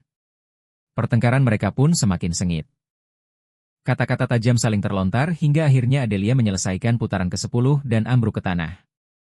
Belar tidak meliriknya sedikit pun. Adelia yang terengah-engah dan gemetar mulai meminta maaf, memohon ampun karena berlari begitu buruk. Adrian segera menyuruhnya melupakan hal itu. Ia melangkah maju dan menyerahkan pedang kayu ke tangan Adelia sambil menjelaskan bahwa hari ini ia hanya akan mengajarkan kuda-kuda dasar. Ia memperagakan beberapa gerakan sederhana yang mantap dan presisi. Lalu meminta Adelia mencobanya sendiri. Apa yang terjadi selanjutnya membuat semua orang terpaku. Bak penari balet yang mahir, Adelia mulai bergerak. Langkahnya mengalir mulus, posturnya sempurna, pedangnya mengikuti setiap gerakan dengan keanggunan yang mengejutkan. Belar dan Adrian berdiri mematung. Menatap tak percaya saat ia meniru tekniknya tanpa celah meski hanya melihat sekali. Begitu selesai, ia menatap Adrian dan dengan lembut bertanya apakah gerakannya sudah benar. Adrian merasakan hawa dingin merambat di punggungnya. Untuk pertama kalinya, rasa takut mencengkeram dirinya. Jika begini terus, dia bisa melampauinya terlalu cepat. Ia berpikir pahit bahwa kendali hanya berfungsi saat yang lemah takut pada yang kuat. Dan jika dia tumbuh melampauinya, dia bisa menjadi berbahaya. Namun pikirannya terputus saat ia menyadari Belard menatap Adelia dengan binar serakah. Adrian mendekat dan menyenggol pamannya, memperingatkannya agar tenang dan tidak memikirkan hal kotor.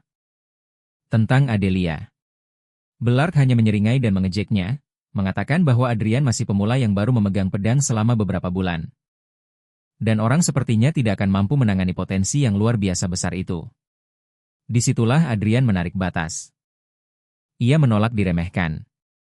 Jantung mana miliknya bergejolak, jantung yang menyimpan kedalaman raja raksasa. Naga cahaya, dan makhluk-makhluk yang meminum darah dari nyawa tak terhitung jumlahnya. Sebagian dari jiwanya.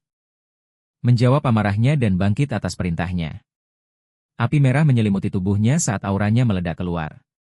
Ia menatap Belard dengan wibawa dingin. Suaranya berat dan mutlak saat ia menyatakan bahwa Adelia adalah miliknya. Adrian memperingatkan pamannya agar tidak menatap Adelia. Atau bahkan memikirkannya, karena ia sangat benci saat seseorang mencoba memaksakan apa yang bukan hak mereka. Pada saat itu, ia tiba-tiba menyadari bahwa akal sehatnya mulai memudar. Kesadarannya pun lenyap. Ke dalam keadaan aneh yang penuh dingin dan kegelapan, di mana ia tidak bisa merasakan hidup maupun mati. Ia segera memahami bahayanya. Jika terus begini, tubuhnya akan menyatu dengan pedang itu dan jiwanya akan dilahap oleh bilah iblis tanduk hitam. Adrian tahu dia tidak boleh membiarkan itu terjadi. Dia melawan tarikan tersebut, menghadapi iblis dalam dirinya, dan memaksa kekuatan iblis itu kembali ke sangkarnya. Perlahan dia kembali sadar sebagai Pangeran Adrian. Tepat saat pidato pamannya berakhir, sang paman berbicara dengan agung tentang bagaimana satu ksatria biasa bisa menyelamatkan nyawa 10.000 prajurit dan bagaimana satu ksatria hebat bisa melindungi ratusan lainnya. Adrian nyaris tidak mendengarkannya. Pamannya bukan lagi sekadar keluarga, melainkan komandan perbatasan yang hebat, pria yang memimpin pasukan di antara mayat dan peperangan. Meski begitu, Adrian tidak tertarik dengan ceramah itu, ketidakpeduliannya kembali memicu kemarahan sang paman yang mulai membentak pemuda itu. Saat itulah Adela akhirnya angkat bicara. Dia menyatakan bahwa tubuh dan jiwanya adalah milik Adrian dan dia tidak akan menuruti kata-kata pamannya. Adrian merasa bangga atas tekadnya dan menyeringai ke arah pamannya. Dia berkata dengan tenang bahwa tujuan awal latihannya hanyalah untuk membantunya menurunkan berat badan, dan karena dia sudah sampai sejauh ini, tidak ada lagi yang perlu dia ajarkan. Dia menyuruh pamannya pergi dan berhenti mencampuri urusannya. Sang paman pergi dengan geram, terlihat kaku dan jelas-jelas kesal. Bahkan setelah hari itu, dia terus mengunjungi istana tanpa henti untuk mengawasi Adela.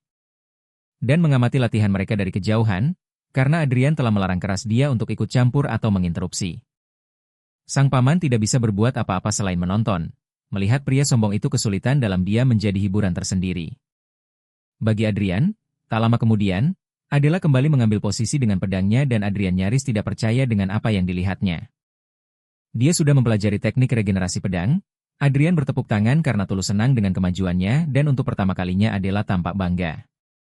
Momen damai itu tidak bertahan lama, sang paman menyela lagi dan menuntut penjelasan apakah Adrian juga mengajarkan jantung mana padanya. Saat Adrian mengonfirmasinya, amarah paman meledak. Dia mulai berteriak menuduh Adrian mengajarkan trik perjalanan bodoh padanya. Alih-alih menyimpannya sendiri, Adrian berbalik dengan tajam dan memerintahkannya untuk segera pergi. Sang paman mengutuknya. Mengklaim ada jalan yang jauh lebih baik dan Adela punya potensi di luar imajinasi yang kini telah dirusak Adrian. Adrian tetap tenang dan menyuruh pengawalnya untuk mengusir pamannya. Sang paman menolak disentuh oleh pengawal rendah dan pergi sendiri setelah ketegangan mereda. Adela bertanya pelan pada Adrian apakah teknik yang dipelajarinya hanyalah tipuan murahan. Namun Adrian membantahnya dengan tegas. Dia memberitahunya bahwa pamannya tidak mengerti apa yang dia bicarakan. Kenyataannya, dia menjelaskan bahwa orang-orang di era modern ini telah sepenuhnya melupakan apa itu, Man of Heart, yang sebenarnya. Jika tidak, mereka tidak akan membuangnya begitu saja seperti sepasang sepatu rusak. Dengan penuh keyakinan, Adrian bersumpah bahwa dia akan segera menemukan kekuatan mana yang sesungguhnya. Kemudian di tempat latihan, sang paman kembali dan meletakkan pedang kayu di depan Adrian, menuntut agar dia membuktikan kemampuannya. Sang paman menyatakan bahwa dia hanya akan menggunakan satu cincin, dan jika Adrian bisa memaksanya mundur meski hanya setengah langkah, maka dia akhirnya akan mengakui pengetahuan dan kekuatan Adrian. Adrian memungut pedang itu dan bertanya dengan tenang apa taruhannya. Pamannya menjawab jika Adrian menang, dia akan mengabulkan satu permintaan, apapun itu, bahkan teknik rahasia keluarga sekalipun. Bukan itu yang sebenarnya Adrian inginkan, tapi untuk saat ini dia menerima syarat tersebut tanpa ragu. Adrian segera merangsek maju, mengincar langsung ke tenggorokan pamannya. Pamannya hanya menyeringai dan berkata sudah jelas bahwa Adrian akan mengincar leher. Sesuai prediksi, Adrian menyerang tenggorokan pamannya berulang kali. Setiap serangan cepat dan tajam, tapi pamannya menghindar dengan mudah. Dia bergerak tanpa susah payah menghindari serangan. Sampai akhirnya dia menangkis pedang Adrian dan mendorongnya pelan, bertanya apakah hanya itu kemampuannya. Dia lalu mendorong Adrian menjauh dan mengejeknya, bertanya apakah dia sudah menyerah. Adrian mengatupkan giginya, dia keras kepala dan merasa pamannya sangat menyebalkan. Tapi dia tidak bisa membantah satu hal. Pamannya sangat kuat dan cerdas. Dia menunggu saat Adrian mengeluarkan mananya. Karena hanya dengan begitu dia bisa memberikan kekalahan yang jauh lebih telak. Namun Adrian tidak akan memberinya kepuasan itu. Dengan pemikiran itu, dia mulai berbicara pada diri sendiri, merasa aneh bagaimana 400 tahun yang lalu ada begitu banyak mana heart. Dan para ksatria yang memiliki mana heart mencapai prestasi luar biasa. Namun ketika keterampilan yang agak berguna muncul kemudian, semua orang melupakan mana heart dan justru mengadaptasi keterampilan baru tersebut. Seiring waktu, orang mulai percaya bahwa teknik mana chain adalah metode pengelolaan mana yang jauh lebih unggul daripada mana heart. Elhart mendengarnya bergumam dan bertanya, apa sebenarnya yang ingin ia katakan? Adrian dengan tenang menjawab bahwa ia sama sekali tidak setuju dengan keyakinan itu dan perbandingannya pun cacat. Adrian mengatakan bahwa bukan mana heart yang lemah, melainkan pemiliknya lah yang lemah, ia menyatakan. Dengan jelas bahwa tidak semua pemilik mana heart itu rapuh atau inferior. Ia lalu bertanya kepada Belhart apakah ia pernah mendengar tentang puisi bela diri kepahlawanan. Belhart membentaknya agar berhenti bicara, mengatakan bahwa tempat latihan adalah tempat untuk beradu serangan dan pedang. Bukan tempat untuk nyanyian dan puisi. Adrian hanya menyeringai dan menyebutnya bodoh karena menganggap mana heart sebagai teknik tingkat rendah. Dengan itu Adrian mulai melafalkan puisi yang terukir jauh di dalam dadanya. Ia bernyanyi tentang 100 kemenangan pertempuran. Melawan 20 peserta latih yang semuanya bermimpi menjadi prajurit bela diri heroik. Seiring kata-kata mengalir, puisi bela diri itu mulai terbentuk. Kekuatan mulai melonjak melalui dirinya. Di setiap baris yang ia lafalkan, kekuatan dari kemenangan-kemenangan itu mengalir ke tubuhnya, ke lengannya dan akhirnya ke bilah pedangnya. Perlahan pedangnya mulai bersinar, menjawab puisi itu dengan cahayanya sendiri yang kian terang. Notifikasi sistem menunjukkan bahwa efek dari Pump of Sparring telah diaktifkan dan mana mengalir di sekujur tubuh Adrian. Namun Belhart tetap tidak terkesan, mengatakan bahwa apapun yang Adrian lakukan tidak akan berpengaruh. Selama Adrian mengandalkan mana heart, ia tidak akan bisa melampaui mana chain. Adrian menerjang pamannya dan Belhart menghindar dengan mudah menggunakan pedangnya. Mana dari cincin itu memukul mundur aliran mana heart, membuat Adrian terpental sedikit ke belakang. Namun sejatinya untuk menguasai puisi itu Adrian telah berlatih lebih dari 100 kali dan menahan mana cincin itu. Lebih dari 1000 kali. Selama 100 pertandingan itu ia mengalami 1000 gelombang mana lawan. Ia menghantamkan pedangnya. Melepaskan kekuatan dari pedang bernoda itu, bilahnya kini terasa sangat layak, namun saat ia menyerang lagi. Belhart menghindar sekali lagi, Adrian terus menekan dengan menyerang berulang kali dan untuk pertama kalinya Belhart mulai menunjukkan kekhawatiran. Belhart mengumpulkan kekuatan penuhnya untuk menghempaskan Adrian. Ia memberitahu Adrian bahwa dia sombong karena mengklaim tidak semua mana Hart itu setara. Ia menghantamkan pedangnya ke tanah, memicu ledakan yang melemparkan Adrian ke dinding. Belhart mengumumkan bahwa ia bosan dengan pertarungan ini dan menyatakan bahwa ini sudah berakhir karena ia sudah menang.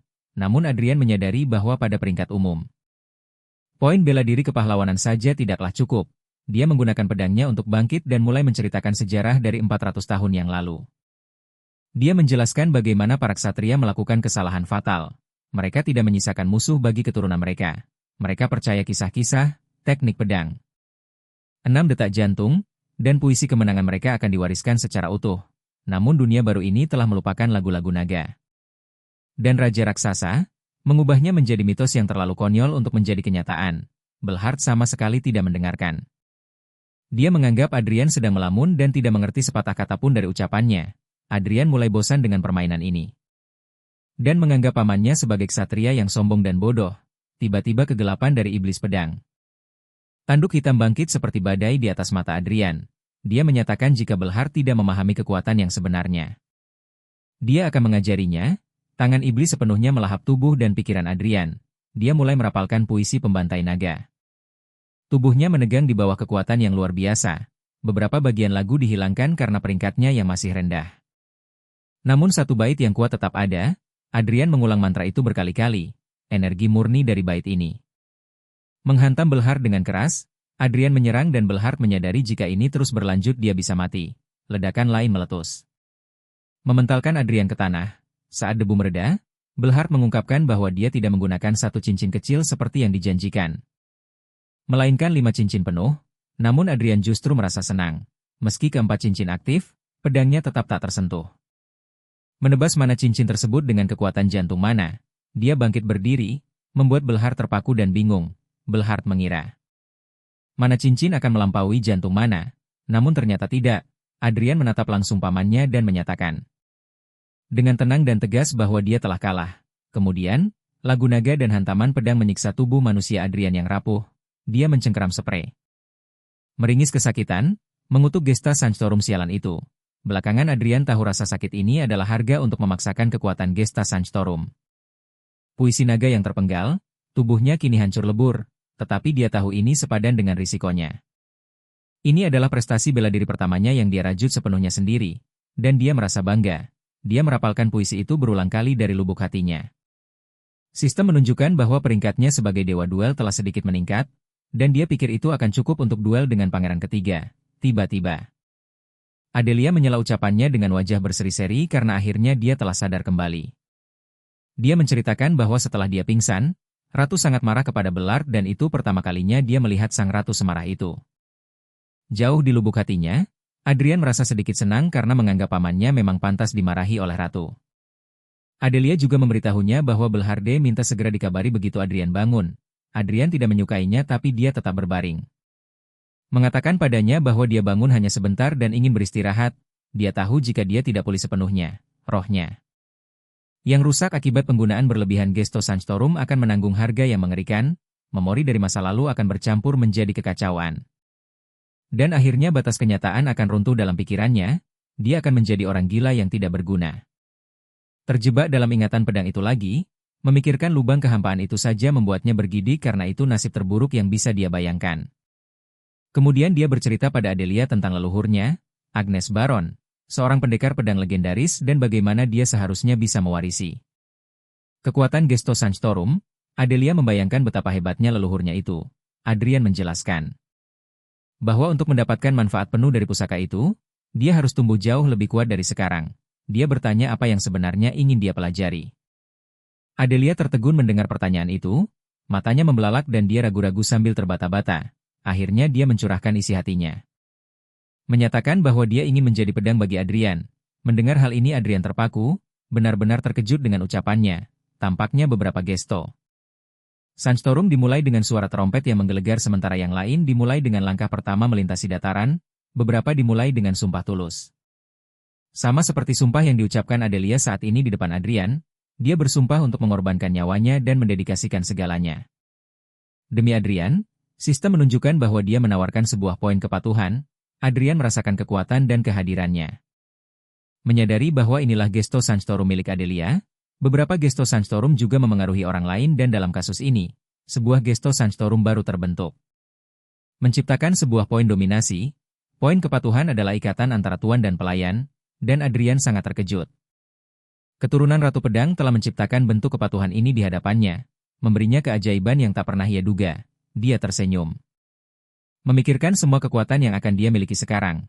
Selama kepatuhan Adelia tertuju padanya, pertumbuhannya juga akan menguntungkan Adrian. Ia berterima kasih atas kebaikannya dan Adelia menatapnya dengan penuh kekaguman. Adrian belum tahu bantuan atau keuntungan apa yang akan ia dapatkan darinya, tapi ia merasa yakin akan masa depan. Beberapa hari kemudian Adrian berada di kerajaan merasa sangat bosan. Ibunya mendekatinya bertanya apakah ia merasa sedikit lebih baik. Adrian tidak suka ditanyai dan ia merasa kesulitan berurusan dengan orang-orang yang disayangi oleh pemilik tubuh aslinya. Ia juga merasa canggung dengan ibunya. Yang tampak agak lesu, ibunya bertanya apakah ia membenci pamannya lalu mencoba membelanya dengan mengatakan bahwa sang paman tidak bermaksud jahat. Jadi meskipun Adrian merasa sakit hati, ia harus merelakannya saja ketika Adrian menjawab bahwa ia tidak merasa seperti itu. Ibunya berteriak bahwa ia seharusnya merasa begitu. Adrian bingung bertanya-tanya apa sebenarnya yang ibunya inginkan darinya. Sejak ia membuang harga diri dan kesombongannya hari itu, segalanya menjadi sulit untuk ia jalani. Hari itu ia menanamkan iblis hati di dalam pikiran pamannya. Jika Belar tidak bisa mengatasinya, iblis itu akan tumbuh. Dan ia akan kehilangan kekuatan bela diri yang ia banggakan. Adrian tidak peduli dengan konsekuensi bagi pamannya itu, kerugiannya sendiri. Ibunya mengatakan bahwa pamannya telah menghabiskan seluruh hidupnya lebih dekat dengan pedang daripada siapapun.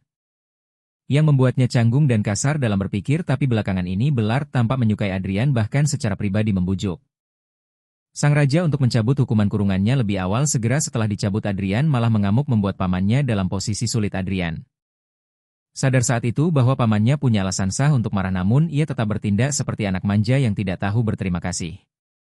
Berpikir apa yang sudah sang paman lakukan untuknya selama masa pemulihan, seorang cendekiawan tua bernama Niccolo Marciadel dipanggil menjadi tutornya.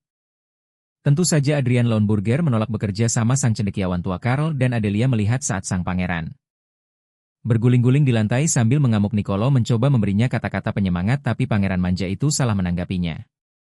Setelah ia sedikit tenang, Adrian bersikeras tidak perlu ada pelajaran karena ia sudah tahu semua yang perlu ia ketahui. Karena ia merasa yakin seperti itu, Niccolo menyarankan alternatif mereka bisa mengobrol santai dan terlibat dalam percakapan. Mencakup beberapa topik. Jika ia bisa membuktikan tidak butuh bantuan, sang cendekiawan berjanji tidak akan pernah datang lagi. Pada penghujung hari, sang pangeran begitu bersemangat saat ia secara terang-terangan ikut serta dalam debat akademis mengenai hakikat manusia. Niccolo bahkan menyarankan sebuah buku untuk ia telaah berdasarkan topik yang mereka dalami di teks ini.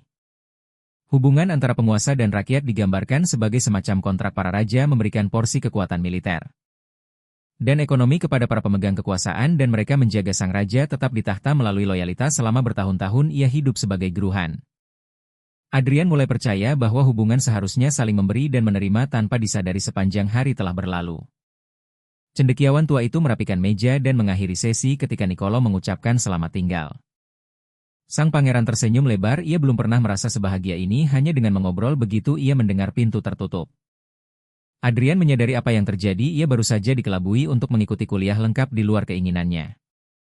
Orang tua itu cukup licik, tapi Niccolo juga terkejut oleh pangeran pertama. Bocah itu sangat berbeda dari apa yang digambarkan. Oleh rumor dilarang berlatih dan bebas dari pelajaran, Niccolo jadwal sang pangeran kosong hari ini. Dan ia merasa bosan sebelum ia sempat meratapi pilihan hidupnya dan bermalas-malasan di tempat tidur seorang tamu, yaitu pamannya Bel Ballard. Memintanya berdiri, Adelia menyambut paman masuk. Sudah beberapa hari sejak pertandingan tanding terakhir, Bel tampak mengerikan. Ia belum mampu mengatasi beban batin yang ditanamkan oleh keponakannya yang jahat. Hari ini, paman hanya datang untuk meminta maaf. Ia melanggar janji yang ia buat pada dirinya sendiri dan menyebabkan pangeran cedera parah. Untuk itu, ia tidak akan mencari alasan meskipun cedera Adrian Adalah buah yang menyakitkan dari upaya berlebihan pamannya pasti merasa sangat tersiksa karena telah melukai anggota kerajaan. Untuk memperbaiki kesalahannya, Paman Bale menawarkan untuk memberikan apapun yang mungkin diminta oleh bocah itu. Jika ia harus merelakan mata atau lengannya untuk menebus kesalahan, ia akan melakukannya. Pada akhirnya Adrian merasa kasihan pada pria berbakat ini yang terjebak oleh beban batin yang sepele dan memutuskan untuk berbaik hati. Pangeran pertama menyatakan permintaannya. Ia hanya ingin pergi keluar sebentar, masa kurungan paksanya sudah berakhir, jadi ia seharusnya bebas pergi, tapi sang pangeran tidak sedang berbicara tentang perjalanan sehari. Ia berencana untuk mengembara jauh keluar ibu kota, menyusun jadwalnya akan memakan waktu. Dan mereka tidak bisa membidik tempat yang terlalu jauh juga. Bail menerima permintaannya dan segera bekerja mewujudkannya. Setelah pamannya pergi, sang pangeran ditinggal di ruangan itu bersama Karl.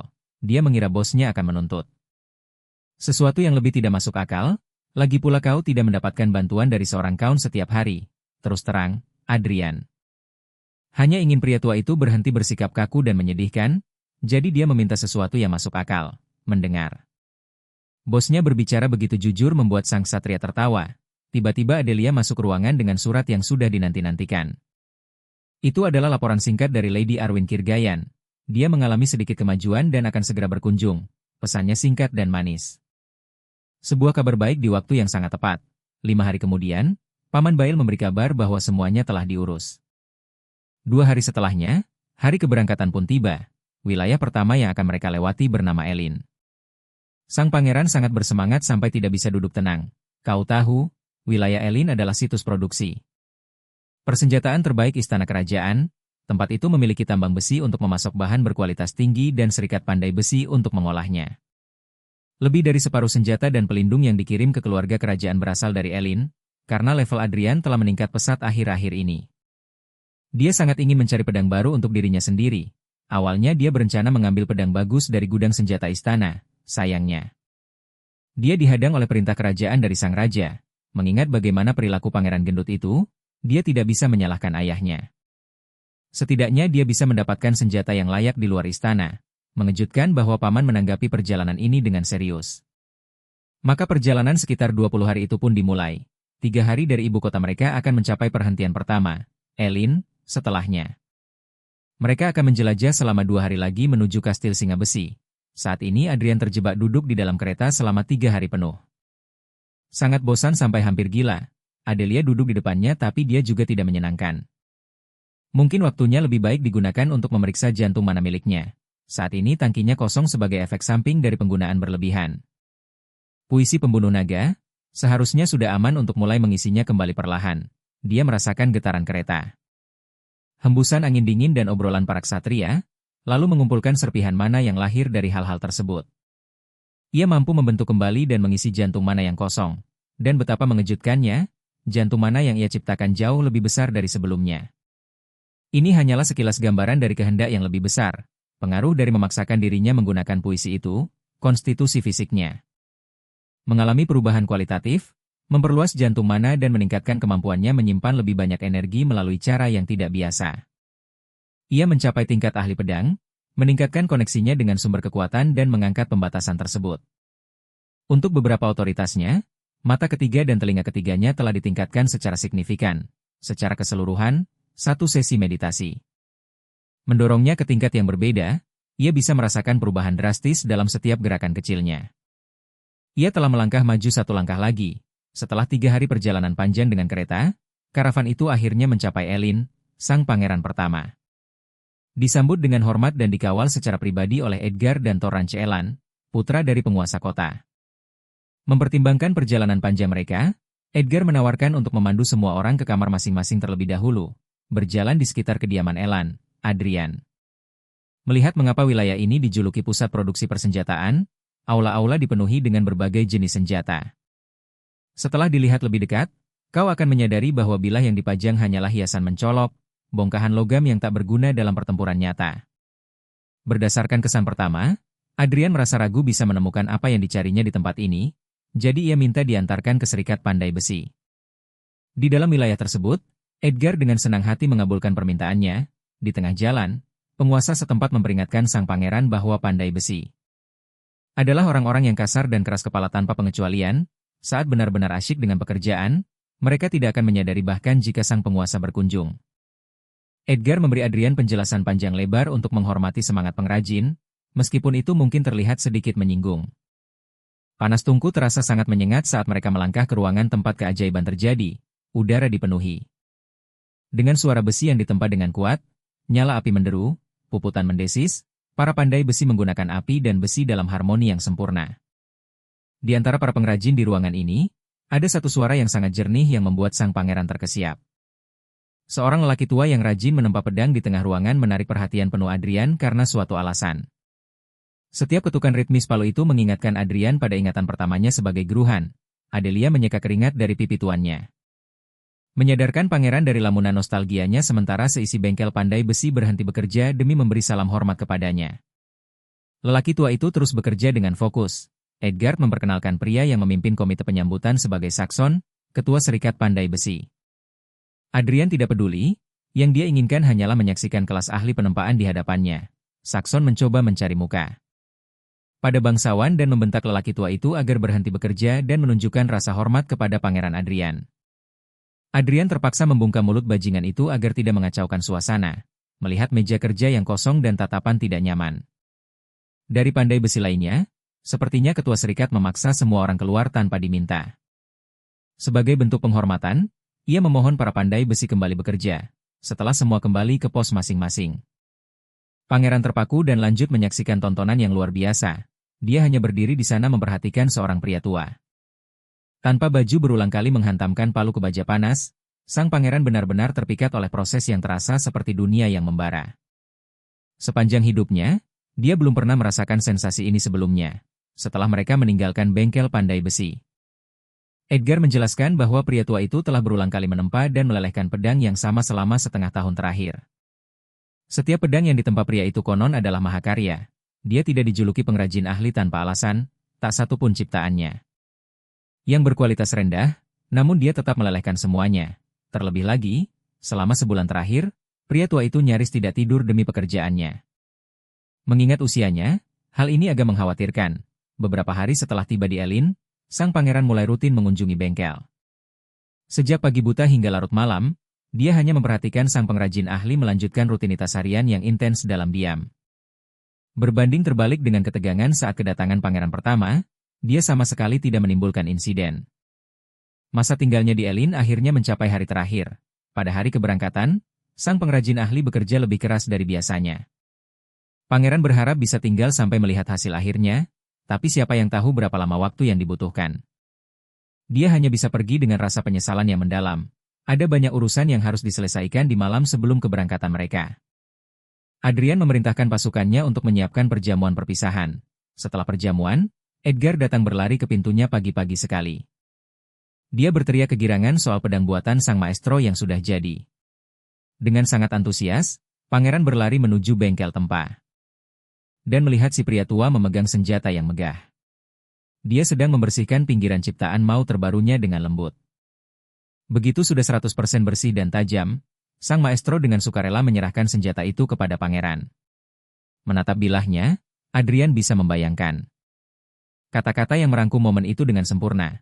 Sebuah senjata yang dipanaskan bah matahari terbit di cakrawala dan mendingin, hingga warnanya senada dengan jubah merah kerajaan. Pedang yang menyerupai matahari dan sang raja telah lahir. Saat tiba waktunya menamai pedang itu, sang pengrajin menyarankan nama Damarong. Bagi sang pengrajin itu berarti senja, bagi sang pangeran itu adalah fajar.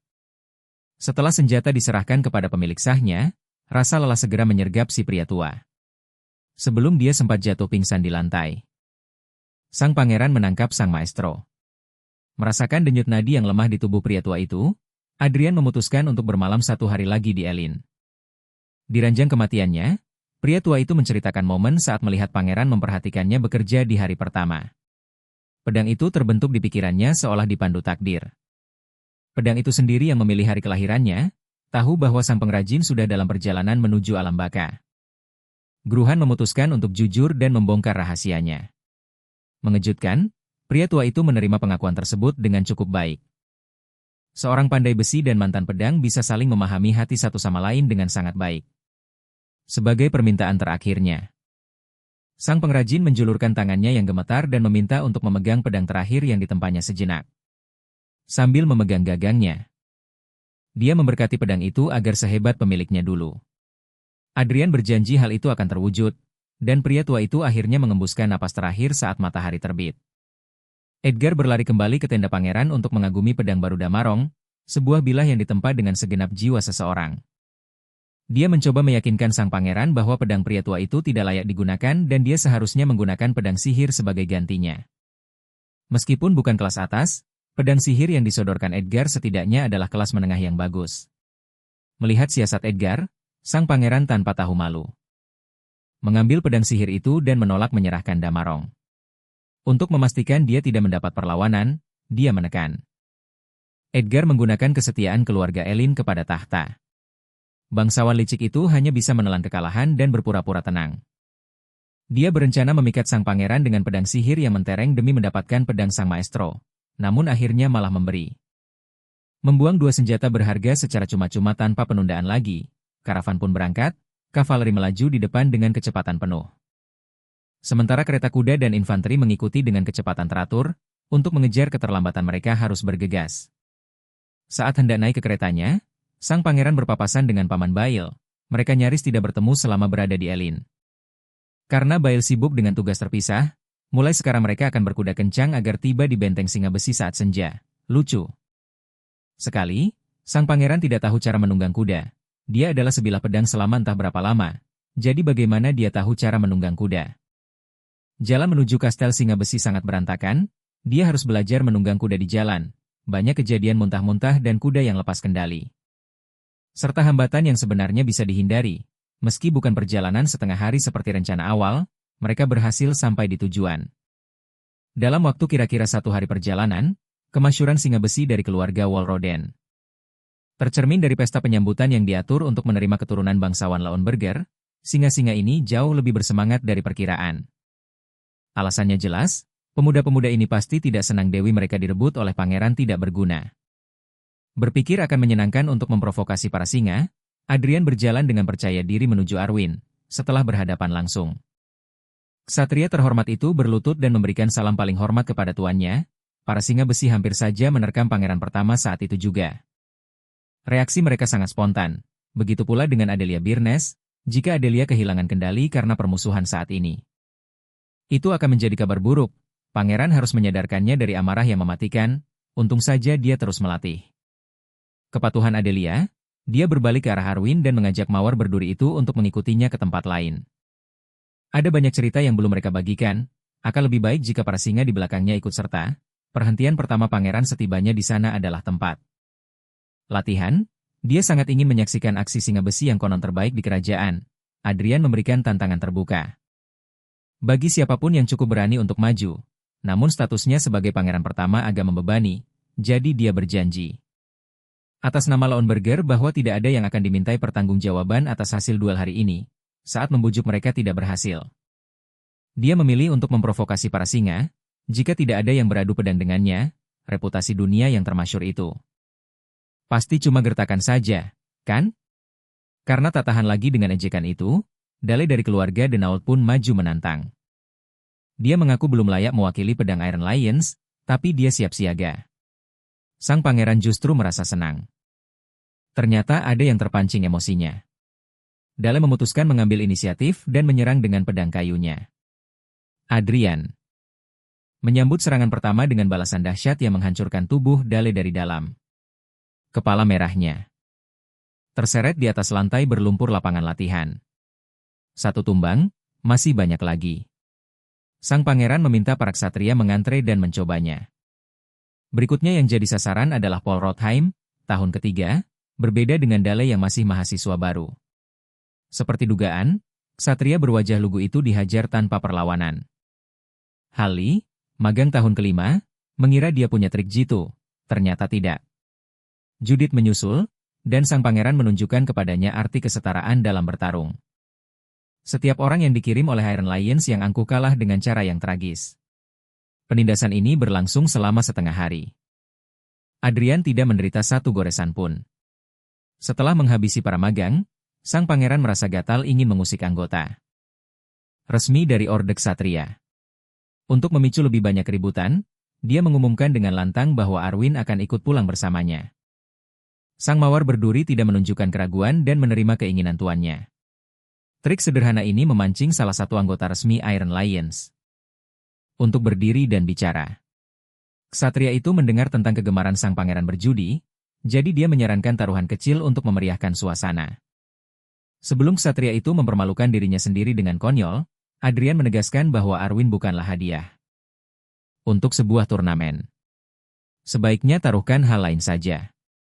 Dia melemparkan pedang latihan yang sudah aus dan meminta pedang asli pada Kars. Pangeran pertama menghunus pedang sihir itu dan menjadikannya taruhan dalam duel. Siapapun yang punya mata jeli bisa melihat bahwa pedang sihir itu adalah harta karun. Merasa tidak nyaman dengan pengaturan tersebut, Arwin mencoba merelakan dirinya sebagai hadiah, tapi dia 1000 kali lebih berharga daripada sekadar pedang. Nilai dari seorang calon ahli pedang masa depan tidak sebanding dengan baja tempaan. Dunham dari keluarga Fahrenheit menerima tantangan itu. Sebagai ksatria resmi Iron Lion, dia hampir menembus rantai 3. Dia pada dasarnya sudah berada di rantai 2. Pedangnya adalah bilah ke-17 yang dibuat oleh sang guru perajin. Agar adil, dia juga bersedia mempertaruhkan senjata berharga ini dalam duel 1 lawan 1. Menganggap pertarungan ini sedikit lebih serius, sang pangeran memutuskan untuk menggunakan senjata utamanya. Di tangannya adalah karya ke-100 sekaligus karya terakhir sang guru. Baru selesai beberapa hari yang lalu, Dunham mengobarkan rantainya, meski dia tidak setuju dengan jalan pedang yang ditempuh sang pangeran. Upaya untuk mencapainya sangatlah nyata. Demi menghormati hal itu, Dunham bersumpah untuk memberikan kemampuan terbaiknya dalam duel ini kepada Adrian. Tidak akan pernah terbiasa dengan orang-orang yang merendahkan jantung mana miliknya sebagai jalan yang salah. Dia telah belajar bahwa rasa hormat yang ditujukan kepadanya seharusnya menjadi milik rakyatnya yang bekerja keras. Sang pangeran memohon kepada ksatria dalam latihannya, Adelia, untuk memperhatikan baik-baik apa yang akan terjadi. Jalan ini adalah jalan yang akan mereka berdua tempuh. Terpengaruh oleh aura tuannya, Adelia secara tidak sadar